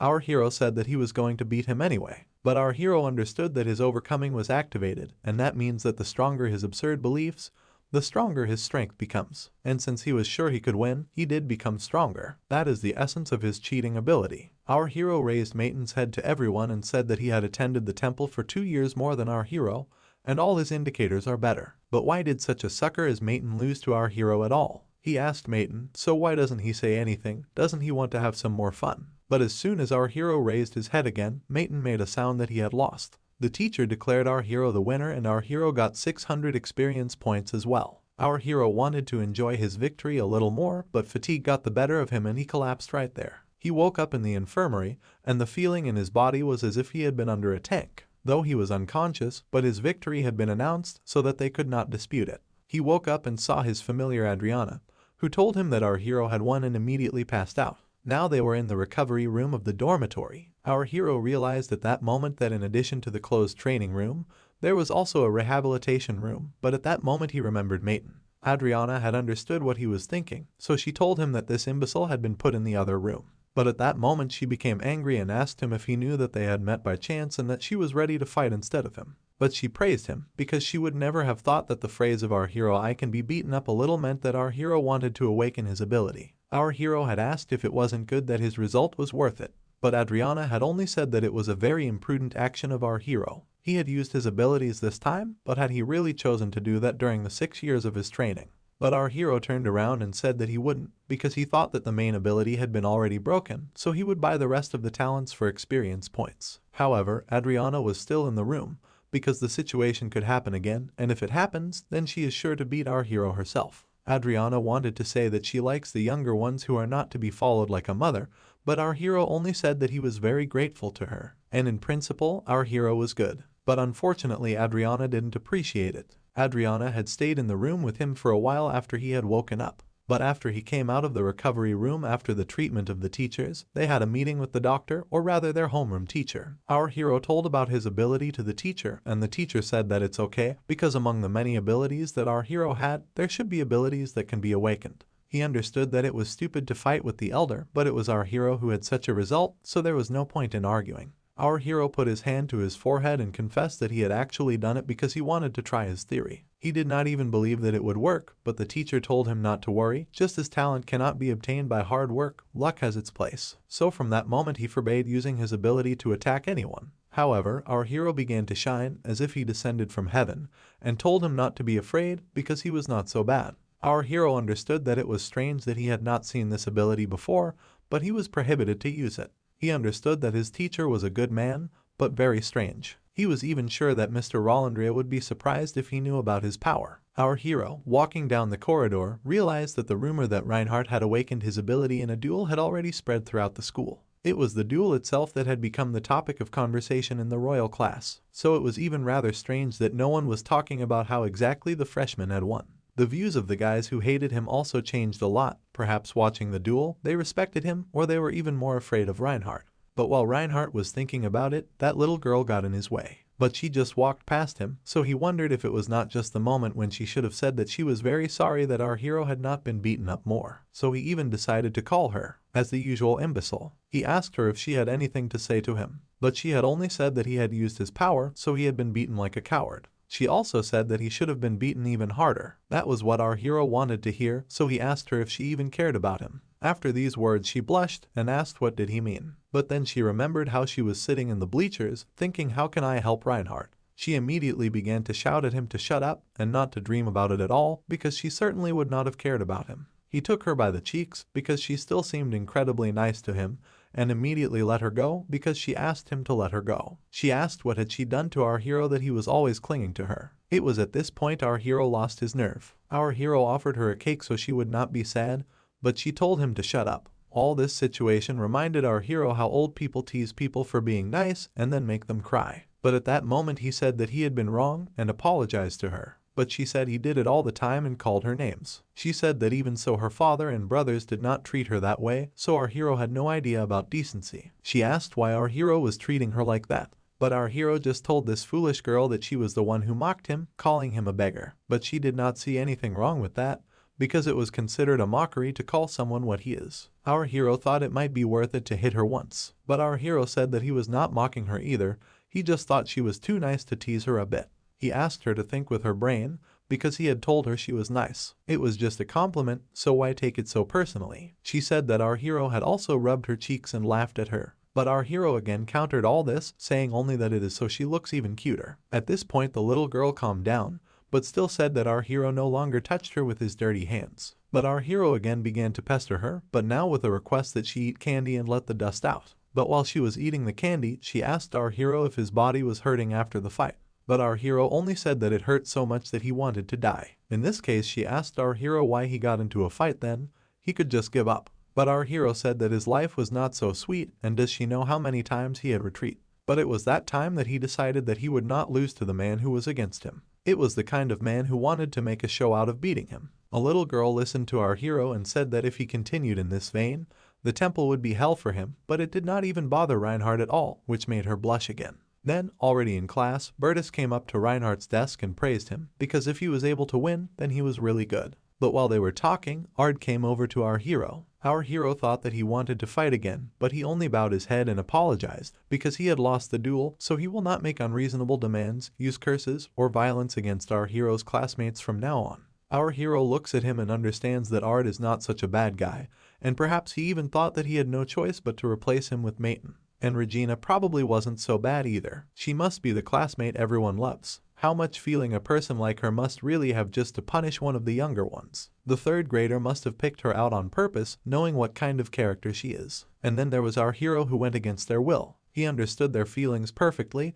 but it all came to him too late. He stood up and bowed to Ard, apologizing because he had gone too far. Ard smiled and thanked him. Apparently he understood that our hero was not so bad. Then our hero was looking at the window and understood only that next time he would have to apologize to Regina. But at this moment came the teacher, who said that next week should begin the Festival of Improvements, and as many know, the victory over the demons, one of the few events in history which should be celebrated. It was for this very reason the temple had to be closed for the whole month while the festival was going on. All the students began to rejoice, but the teacher said that because of tuition and their curriculum, the academy would be closed for 5 days only. Everyone was upset, but it was better than nothing, and our hero had the thought that he could see Alea at last. But the teacher said that our hero would stay out of the class, which aroused the interest of all the students immediately. Reinhardt was asked to leave. He wondered if he was being punished. Our hero went outside and sat down on the bench with the teacher. Our hero said that there is hot water in the temple, so if we build a covered pool and fill it with hot water, then everyone can go swimming even in winter. The teacher said that our hero was right, but judging by the prices, they would simply go bankrupt. But even if they did, no one would want to swim in the same water all year long. The teacher asked why our hero decided to talk about this, but he only wanted to know why the outdoor pool is not open in the winter, because he would like to swim in the winter. The teacher said that it was understandable, because he expected that our hero had impure motives. But he looked at the teacher and wondered if he thought that our hero just wanted to see the swimsuits. Our hero asked to wait for the teacher, but he just left. And at that time he was approached by the same Rolendria, who was in charge of abilities. She said that such cases like our heroes are very rare, so their lecture will take place today. At that moment his teacher began to measure our hero's abilities. She said that due to self-invocation his powers had increased several times. She could not even believe that the physical part of our hero could change because of thinking. And at that time it seemed to our hero that he was going crazy, because self-humiliation is an ability which allows to use the confidence of a person to increase his physical indicators. If during running you believe in yourself, then you will be able to run faster. So the higher the level of this ability, the stronger the effect. However, there was also a major problem. It was that the user really needed to believe in what he wanted to achieve. Our hero even thought that if in theory he believed that his father would become a king, then it would happen. The teacher asked how our hero was feeling. Was there a problem? But the only problem our hero had was that he simply could not understand what was going on. But the teacher said that Reinhardt is astonishing, because he can use even weak effects almost instantly, so we can safely assume that he is familiar with the concept of his ability. So it seems that our hero is just a natural talent. Our hero understood that he had griped, but still it sounded incredibly strange. And the teacher said that the test was over so he could be free. Our hero was already lying on his bed and understood that his ability was not different from delirious notes of the 8th grader. He received a telephone call, but when he picked up the receiver, Charlotte was on the other end. Coming out into the courtyard, she asked our hero, what is it like to get superpowers all of a sudden? But our hero said that it is still not bad, because he can do something unbelievable. They sat down on the bench and began to talk to each other. At that moment she asked him if he could just believe that he could find that very person. Our hero thought that of course not, but at that moment Charlotte took a picture of our hero Val from her chest. Our hero was very moved, because he understood that she really seemed to care about finding Valley. Our hero didn't want to lie to her, but he had no other choice. He told her that he saw a ruined fortress. Charlotte started to cry, because what could one understand? But our hero had only said what seems to be said on the horse from someone. Our hero said that that was all, but tears had appeared in Charlotte's eyes and she asked him to watch a little more. She just begged him. Our hero remembered that small lie turns into a big one. In fact, he will have to lie always once. And in the end this lie will hurt Charlotte. Our hero knew that he was being mean to her. So our hero just said that it all happens again and again. Charlotte asks him if he is still alive. But our hero has to break it off again by saying he doesn't know anything for sure but he is alive. Charlotte cried and said thank you. Charlotte, with a smile on her face, got up from the bench and looked at the stars. She asked not to tell Bert, even though she knew that he would definitely use our hero. But the child had saved her. If it had not been for him, she would have died long ago. She said she had been in a place that smelled like blood, but he had shown up. He went on to comfort her. He said he didn't remember anything, didn't know who he was or why he was locked in there. He looked calm to her, but he must have been frightened too. She was trembling with fear, and he comforted her. She said anyone would have cried if it had been hers or his, but he had only reassured her. She promised him that she would help him remember everything. She had to find that child for her promise. But our hero had asked if it was really necessary to bring back those memories, because anything can happen, you just might remember something you wouldn't want to remember. But Charlotte said that she wanted what was best for him, so she asked us to just find him. And if our hero finds him, she will do whatever he wants. But our hero understood that to promise that would only mean that someone else would get hurt. But when our hero had come out of the gate, Bertus was there waiting for him, asking if his sister was really looking for someone. Our hero wondered if Bertus had heard their conversation. He asked him if he had heard everything. But Bertus said it was good that he had not found anyone, so he asked him how things were going. Our hero understood that Bertus was digging at him, which meant that there was a huge gap between them. Our hero said that he didn't know anything and he didn't know who he was. So Bertus has finished that all is well. After all, Bertus too is looking for him, and if our hero finds anything, he asked him to give him the information. He was about to leave, but he asked if our hero was the next master of the Thieves Guild, at which our hero said that he did not know, because he had never really met them. Bertus thought about it and said that of course, the Rotary Club is much closer than the Thieves Guild. Our hero had no idea what he was talking about, but he left at the same moment saying that he did not think that they would all manage to avoid the dark side of this country, because if our hero would not get his hands dirty, someone else would certainly take his place. Our hero understood what he was getting at. He meant that it would be more useful for our hero to become a master of the Thieves Guild. So still asked if our hero wants to become one. But after a moment we can see that everyone leaves the academy.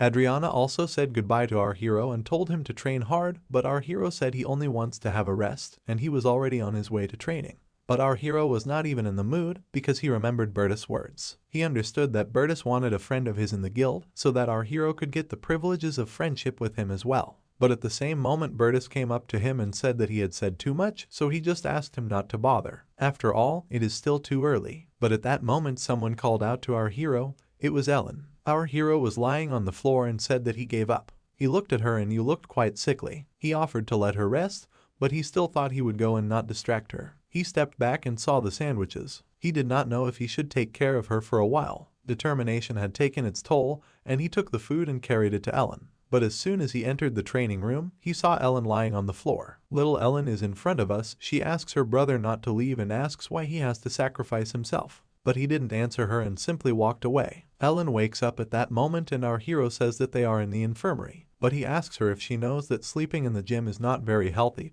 Does she really want to die that badly even though she is so young? The nurse laughed and said that if our hero, who was carrying her on his back a little later, it could have had serious consequences. She even said that our hero was so red with excitement on his face that it was even a little funny. Our hero asked the teacher why he was saying that, but he just walked out the door and said that he just had to be more careful. Ellen, who was lying in bed, said that she just could not cope with the balance a little bit, so that the target hit her on the head. But our hero asked how she could have made such a mistake and whether it was really possible that he had saved her. He asked her why she was silent, but she had acknowledged that he had saved her, so our hero proposed that she should get up because she had been healed by divine power. He told her to eat because he had done so much for her. She immediately perked up and got out of bed. The only thing she wanted, however, was simply to have a bath. Our hero wondered if it was too late for a shower, but Ellen didn't care because her body was all sweaty. Our hero understood that most probably it was the curfew and that Ludwig often walked around at that time. So he said they could have lunch first, even though they might be caught by the teachers. Our hero asked, so what should they do? But Ellen quickly found the answer. She said they could just go and eat in her room. Our hero was already sitting in Ellen's room at that moment, but he understood that it was not even strange for people of different sexes to visit each other's territory in the temple. After all, even when he was writing this novel, he made it easier for himself to describe the life and the territory of the students. He did it even for the fact that there was certainly nothing interesting about the ordinary men's dormitory, yet it felt different. He even thinks that Ellen felt the same way. But when he looked at the whole room he realized that it was almost as empty as his, and she had more exercise equipment of all kinds. But the luggage also held his attention too. But while he was looking at the luggage, Ellen had already left. Our hero had realized that she had vacated, so our hero offered to eat and go to bed. Our hero had noticed that she was sad, so he said that that is what being a person is all about, because sometimes somebody can feel bad even without having a clear reason. Just like now, because if Ellen does not tell now, then everything will constantly eat her up from the inside. At that moment Ellen decided to talk and asked our hero if our hero could save the world, sacrificing his life, would he do it?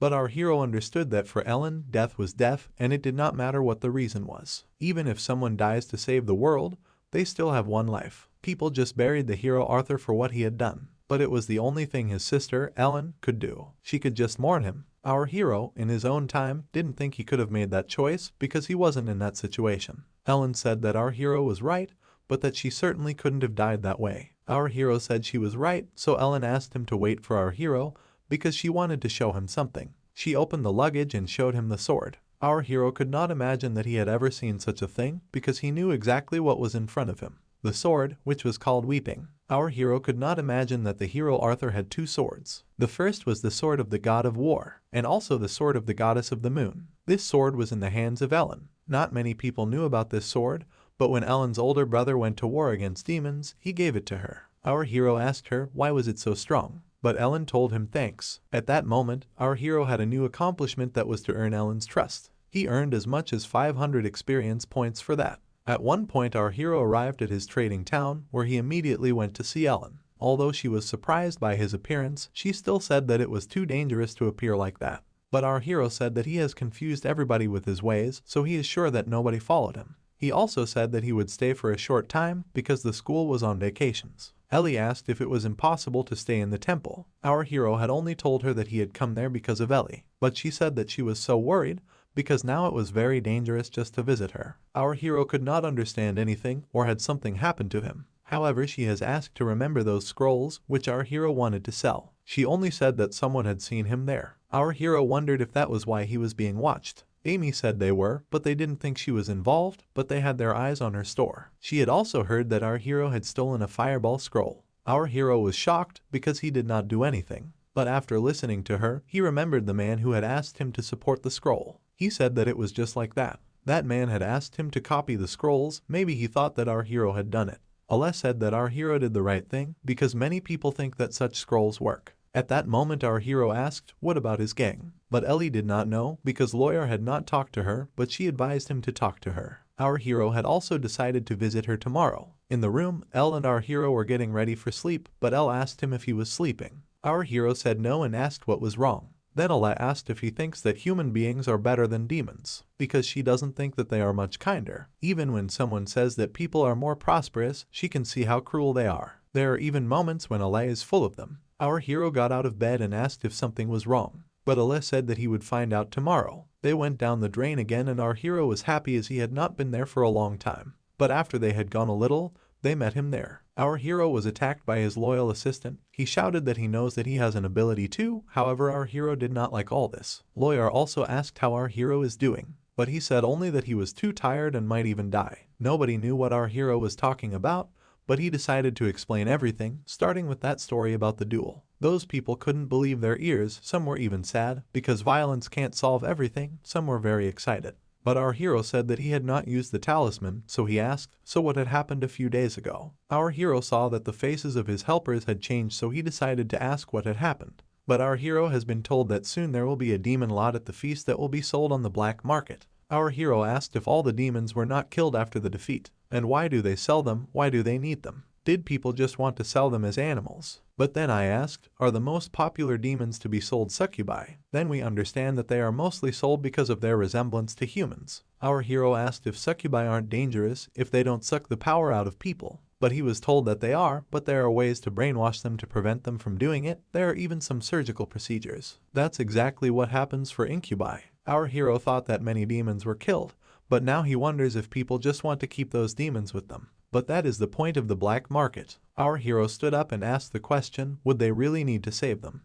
However, everyone said that even if they could not do it, then they themselves would have problems. After all, there are only 3 demons who are ready to help our hero, and if one of them will be defeated, then their organization will be almost completely destroyed. Ale also says that this black marker for them is like a light for flies, but her main goal is safety. Our hero understands that the same thing happened to Ludwig in his story, but it is now up to our hero to find a way to somehow save his people. Our hero, however, has a lot of oil at this point. Should he save them at all? After all, he's just a man, but not a demon. He doesn't even want to rebuild the demon fortress, and he's not a man who just jumps ahead. It just means he's not who he is. He asked me to support him. After all, it follows from his experience that lack of sleep is the main factor that you can get sick. So to be honest, he just wants to sleep in peace. Our hero nevertheless offered to try their plan. Everyone was shocked and asked our hero to repeat it. But our hero repeated for those who had not heard. He said that he would find a way to save all the prisoners. At the same moment, Ale said that if our hero wants to save them, he must know 3 things. The first is the reaction of the black market itself, the second is the number of prisoners, and the third is their safety. Information about the black market cannot be so easily obtained,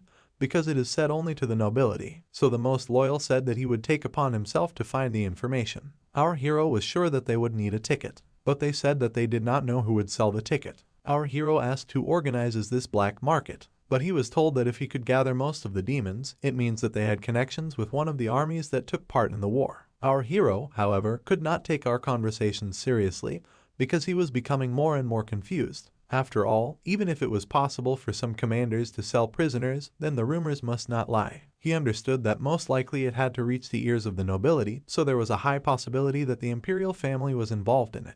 But did Bertus or Charlotte know? But our hero knew it had nothing to do with the Thieves' Guild. It had to be something to do with the imperial family or something similar. It just means that their defense must be incredible. It just means that it would be very dangerous to break through the defense. They should also understand how many prisoners they can get, and once they've rescued them, they can't find a place to put them. But it was all too reckless. He asked if they could do something with magic, but Ale said that there would most likely be other wizards like her there. Our hero was still aware, as he had been before, that the more he thought about it, the more he got a headache. But Ellen asked our hero if it was necessary to leave when the black market was open. Our hero didn't know what she meant, so Ellen explained by saying that it was the worst idea to try to save everyone when the black market was open. She offered to save them when the UD auction was over. She began to say that most likely all the guards wouldn't do anything, because they would wait until the prisoners would be put on a transport. Our hero didn't understand, because his head wasn't thinking anymore, but his other assistants began to discuss that most likely the demons would be sold for a great deal of money,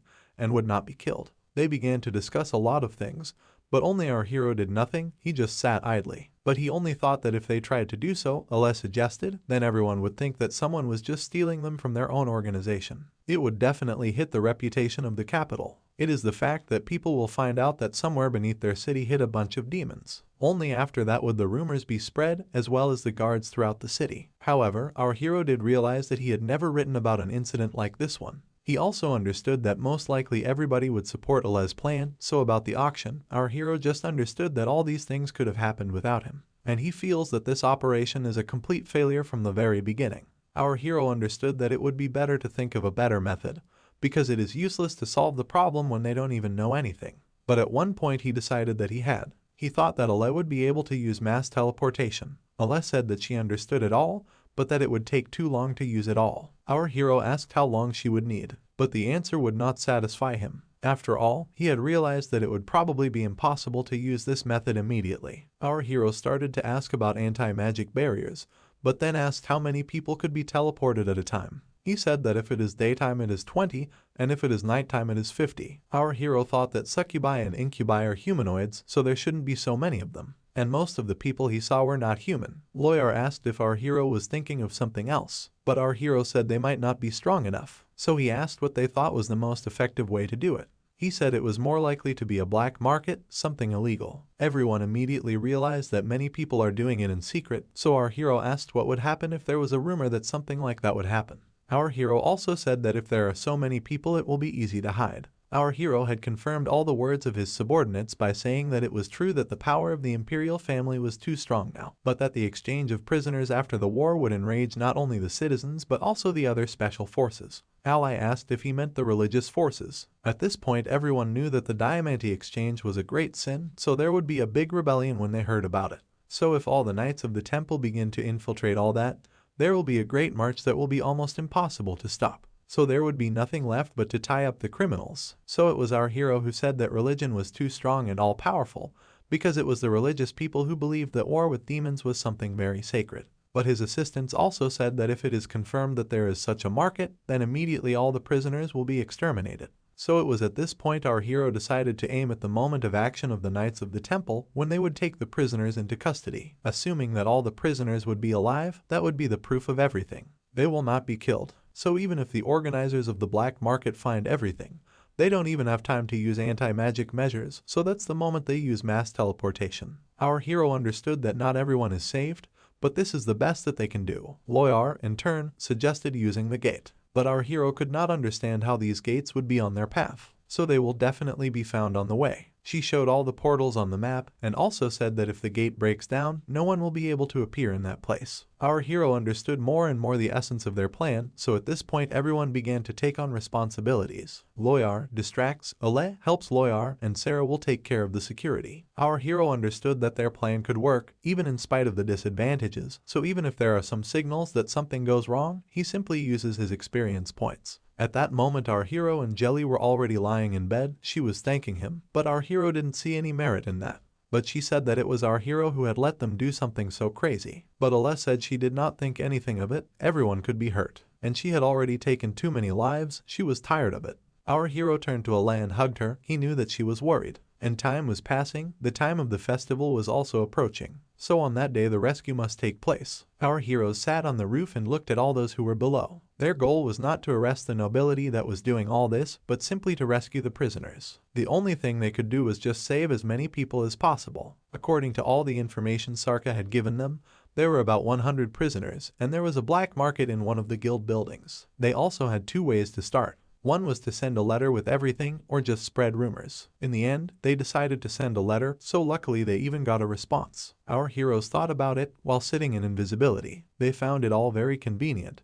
But at one moment Loyar stood up from her seat and said that temple knights were coming because she could smell them. They did not think they would go straight ahead today, but they thought they would. But they thought it was strange that they all wanted to do it quietly. Loyar asked to be quiet because the most interesting thing was beginning at that very moment. The knights came to the gate and said that they had received a letter that there was a black market in the building. It seemed to Loyar that they were quarreling. However, by all appearances, paladins managed to pass because the guards had retreated. Our hero realized that it was his time. He wanted to use his experience points to be sure to succeed, but at that very moment that function was not possible. He could not use it.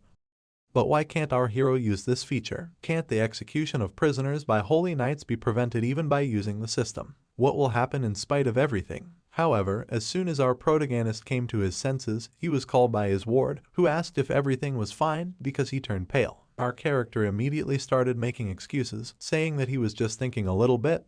What would happen if the knights killed all the prisoners? But by that time, the wolf had already asked her boss to look through them because there were many soldiers that were approaching them. Of course, our hero began to calm down because it is unlikely that they will kill the gingerbread, which will be proof of such a terrible crime. Let it be so, because the Holy Knights take out the same number of prisoners as it was originally. Immediately, our protagonist calmed down a little, because was this really how it was supposed to be? Everything is going according to the plot, so that's why the review didn't work. As soon as everyone saw that their boss had already become a little more cheerful, the wolf suggested to act according to the plan because they already know the locations of all the people. Our character suggested that we go now so that we can definitely get ahead of the Holy Knights. While everyone was running straight to that place, our protagonist overheard a conversation about how many people might see demons. But the knights immediately decided that they would just say that they were driving for experiments, and the merchants were doing black things, secretly selling them, and no one even had proof. Of course, our heroes heard everything. They were very sad to hear it at such a difficult moment, because they realized that the Holy Knights were involved in this kind of activity from the very beginning, so now it became clear why they arrived there at night.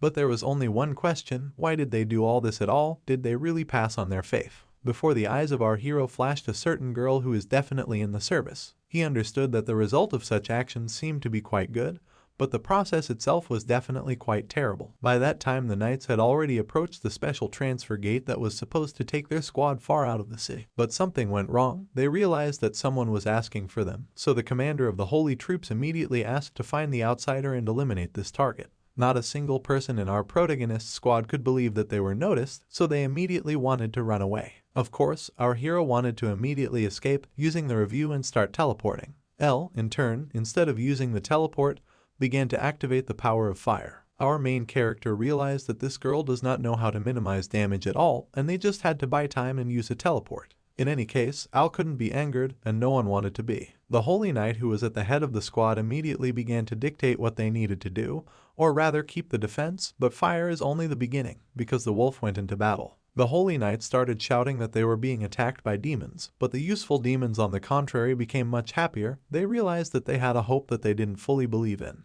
El dictated everyone to run away, so the Holy Knights also wanted to stop the captives. They started using command spells, which gave them an incredible level of magic. The ground was falling away from under their feet, even though they had a lot of experience in battle, and also called out to Ares. Our character understood that the two of them couldn't do anything, but for some reason, by that time, a dragon had started to appear out of the ground. In front of him is the border of the Karenstadt Empire, Karenstadt, the forest of Duratanis. These were our characters who still managed to save the prisoners. They tried to pick them up and take them to a safe place. El was very happy that everyone was alive and well, and our hero was also happy, because now the system counted him completing this task, for which he received as many as 50 points. He immediately ordered all of his charges to rest. After all, they had done so well, so he would now be able to introduce himself to all the demons. Of course, he went out to all the prisoners and said that he was Valier the Younger, so because the former king was dead, he would now bear his name. Of course, absolutely all the demons were very happy because their master was alive, but most of all the demoness, who for some reason was called Princess, was happy. Everyone was shocked by her appearance. Of course, after all this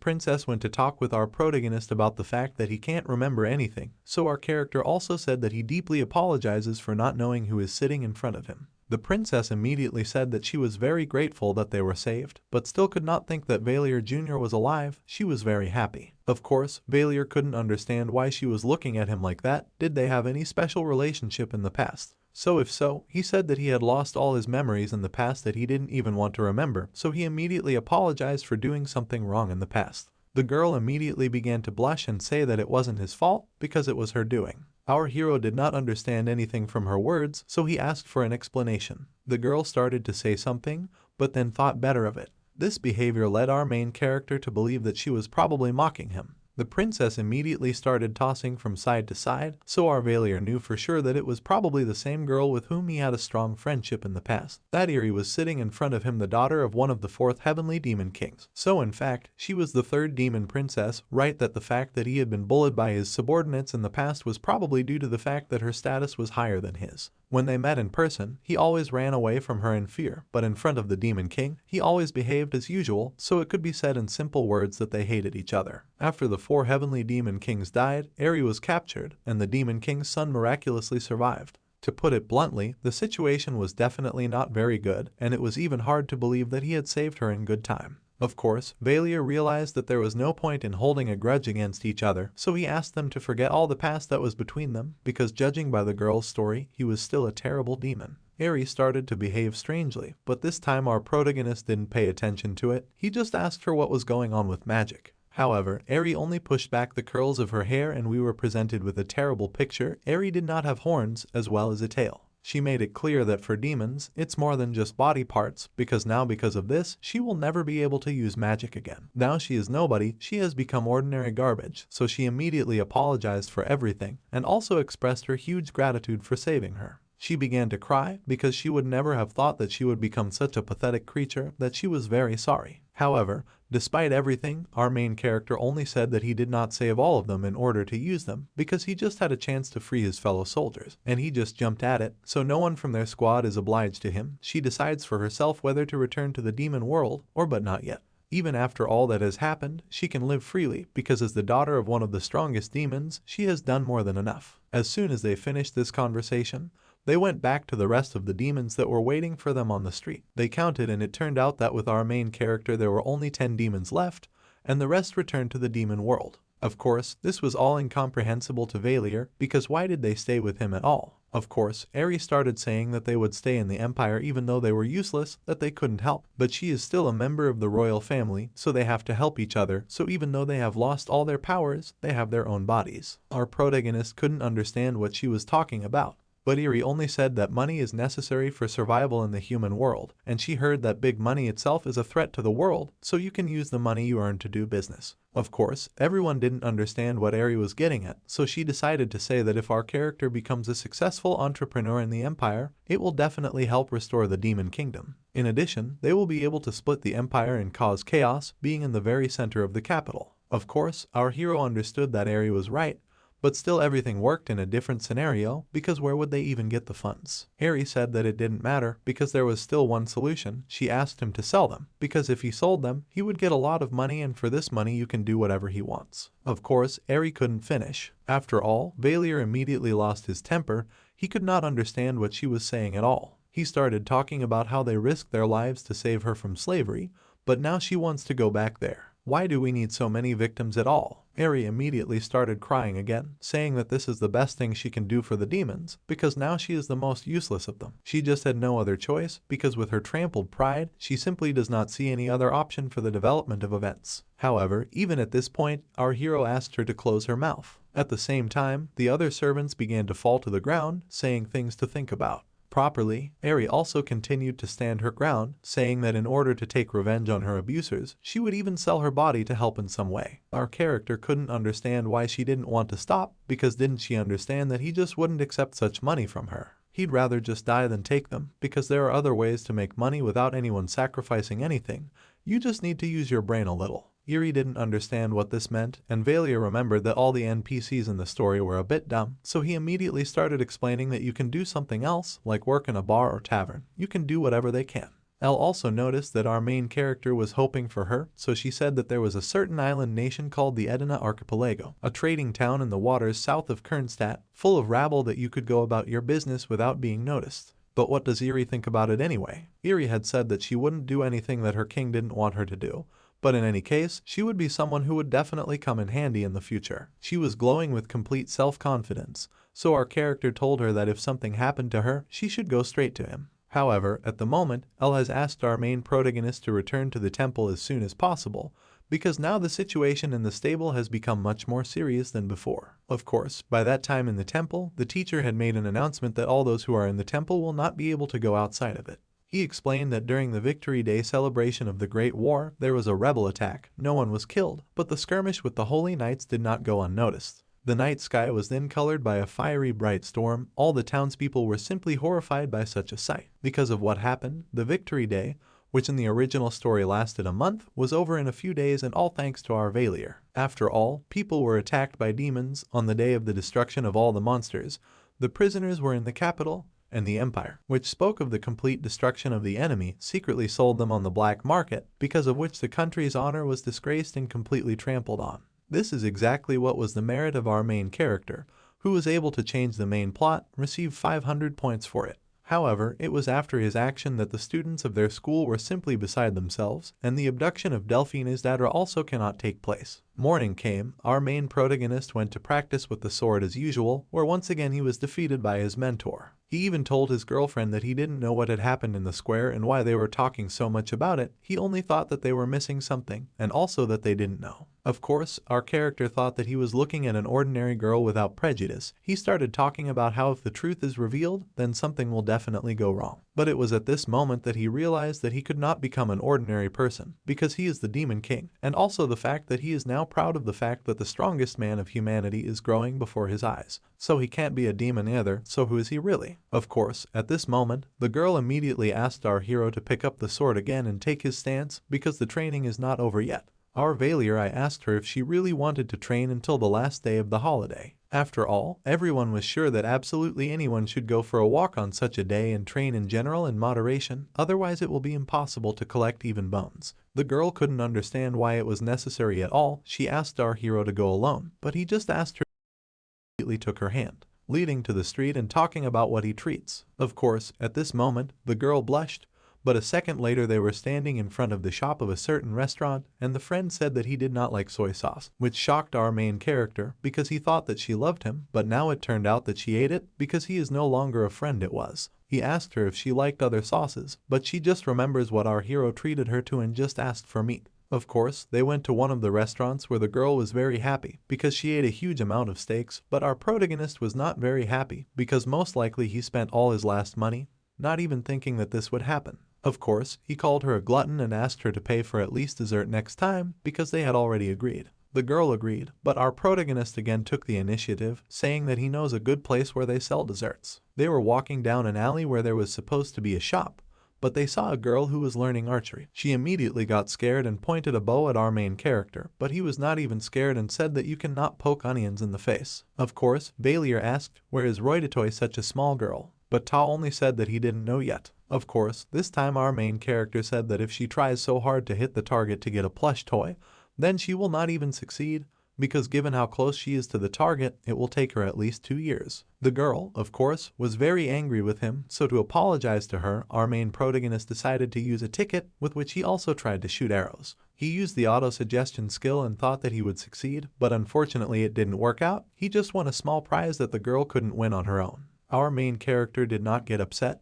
He said that now everything will be for real because next to them is a real master of this business. As soon as the friend picked up the bow and pulled the string, she held the most important prize in her hands in a second. Of course, with such a talent, she could definitely use any weapon in the world, but isn't it cheating to get the perfect result by shooting just a couple of times? Of course, the girl noticed that the girl really wanted this gift, so she immediately threw it into the hands of the girl, who was incredibly happy, and she immediately began to say that she admired such kindness. Our protagonist also wanted to get at least a small part of the gratitude, but he would only get a dry answer, which only meant that the girl has the same level of shooting as our main protagonist. The girl was talking too much, so there was nothing to do but just take the toy away from her and go on your way. After a few seconds, we can already see the girl and our heroes in a cafe where they ate sweets and drank black tea. Of course, the girl was again unhappy with something. She asked not to talk to her so rudely, but Valier only said that he wanted to take this opportunity and apologize because he didn't have time to talk properly until then, so he asked to forgive him. Of course, the girl immediately said that he still won the duel, and she hates our main character, but that high school student is stronger because it was he who forced her to raise them, and there are many things that she doesn't even want to talk about. Our main character asked her how old she was, but she only replied that she was 15. Of course, this shocked our Valier. After all, there was a person sitting in front of him who was 2 years younger than the freshman, and what kind of abilities did she have that she came to their temple so early? Valier immediately asked her what she specialized in. The girl said that if he didn't know, then her specialty was magic. She showed such magical abilities that caused fire on her fingers and then others. Our character just couldn't believe it. But how many attributes does such a little girl have? Of course, she said it was called silence in the temple. It was this principle that made it possible to ignore the absolute cast of abilities, which is necessary for ordinary magicians. In other words, it means that she can use high-level magic without any training. Of course, as an author, our main character did not write anything like this, but the girl by that time confessed that she was number one in her generation. Of course, the girl said that most likely this magic ability is very similar to the divine ability, and many professors did not know this, because if there is not enough mana, then nothing will even work, no matter if there is an ability or not. Without mana it is useless. In short, for our main character, this is a pointless waste of time, and magic is the most convenient and powerful thing, because it is easy to use and understand, but still it was impossible to do without studying. You had to have a natural talent to use a huge magic power, and also be able to realize this talent. Also important, spontaneous predisposition, so there are definitely nuances everywhere. Regina has the talent to use magic and is also smart, but her mana pool is in trouble. Of course, he immediately told her that it would all go away in time, but Regina wasn't sure. Of course, our main protagonist asked her if he could tell her something that would surprise her. Does she know that when she finds out about other people's problems, it makes you feel better? Of course, Regina thought that he was terrible, but he only agreed because in this world there are those who have great power, but not everyone knows how to use it. Regina was immediately very surprised, because does he mean to say that she was born with great power but can't use it? She thought it was very strange. Sure, it sounds ridiculous, but it's like being born a jock but not being able to lift a small dumbbell. It was all very much like a guy named K.R. of Voighton. By that time, Regina was listening very carefully to everything, but she didn't understand what to do now. Our protagonist said that it happens to everyone, so if she stopped worrying, she probably thought she wasn't like that. Regina blushed very red and then started shouting and saying that our protagonist is a complete jerk. It was already evening, and Regina even said that she hadn't felt so calm in a long time. But didn't that mean that their relationship would still be disrupted because the Demon King had resurrected and decided to take revenge? Our character said he didn't know, and there was nothing they could do. Regina immediately started talking about the fact that Artorias is dead, that no one can defeat the Demon King, that there is no stronger person than him. Of course, his little sister was upset, and our main character understood why, so he just said that they would lose. No one knew that the Demon King had died, but there was still a demon prince who didn't want to be a king, and there was also Artorias, who was also dead, but there was the hero's sister who didn't want to be a hero. It was these thoughts that bedded him at that moment, so that he ended up being Charlotte's enemy and also Elle's enemy, even though they all seemed to be close to him. Of course, Regina said that it was time for her to go, but she was very grateful that she was given this bear. Charlotte immediately said goodbye to Regina, and Charlotte in turn turned to Rain. She asked him if they would have to fight him if the Demon King was truly resurrected. After all, the hero who has to protect everyone is a task entrusted to him by a carefree society, and Ellen knows that she has more abilities than Artorias. So if a war breaks out and everyone knows that Ellen is Artorias' sister, then she will be forced to fight the demons, even though she is not ready, but she is not going to give up her life for the state. Fate is a strange thing, because sooner or later it will put everything in its place. Of course, Rain immediately said that he couldn't believe that she believed this nonsense, but he didn't want it to happen, because without Charlotte, he would have to eat alone. The main thing is that he says everything in all seriousness, even though he doesn't want to feed her all his life, but if everything is for the good of her happiness, then he doesn't mind, he just doesn't want Charlotte to die. Of course, Charlotte asked him if he thought she was going to go into battle without a second thought. Of course, our main character said that if there are people who asked her to die for themselves, but the question is, will there be someone who wants to die for her? Charlotte was pleased, she smiled, became calmer, so she asked to be calmer. That's how the carefree days ended, the calm life without problems and blood. I would like everything to stay that way, but because they changed history,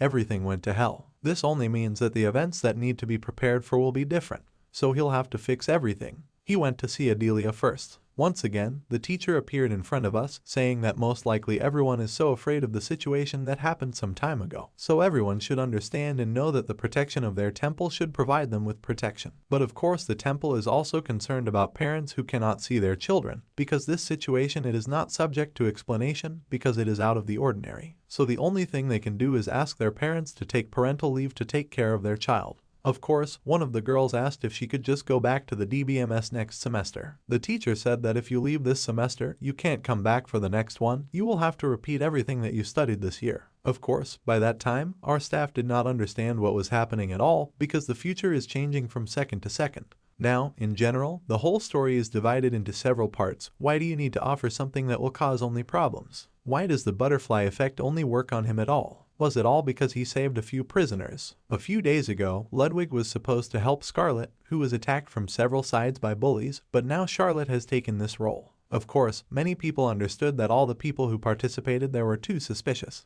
But the teacher asked that cop, does number 4 really want to take a day off? Another student also said that she also wanted to ask a few questions, so the teacher immediately asked her to come to him after class. As soon as the classes were finished, our Rain approached Adelia, who was being questioned about the whereabouts of some.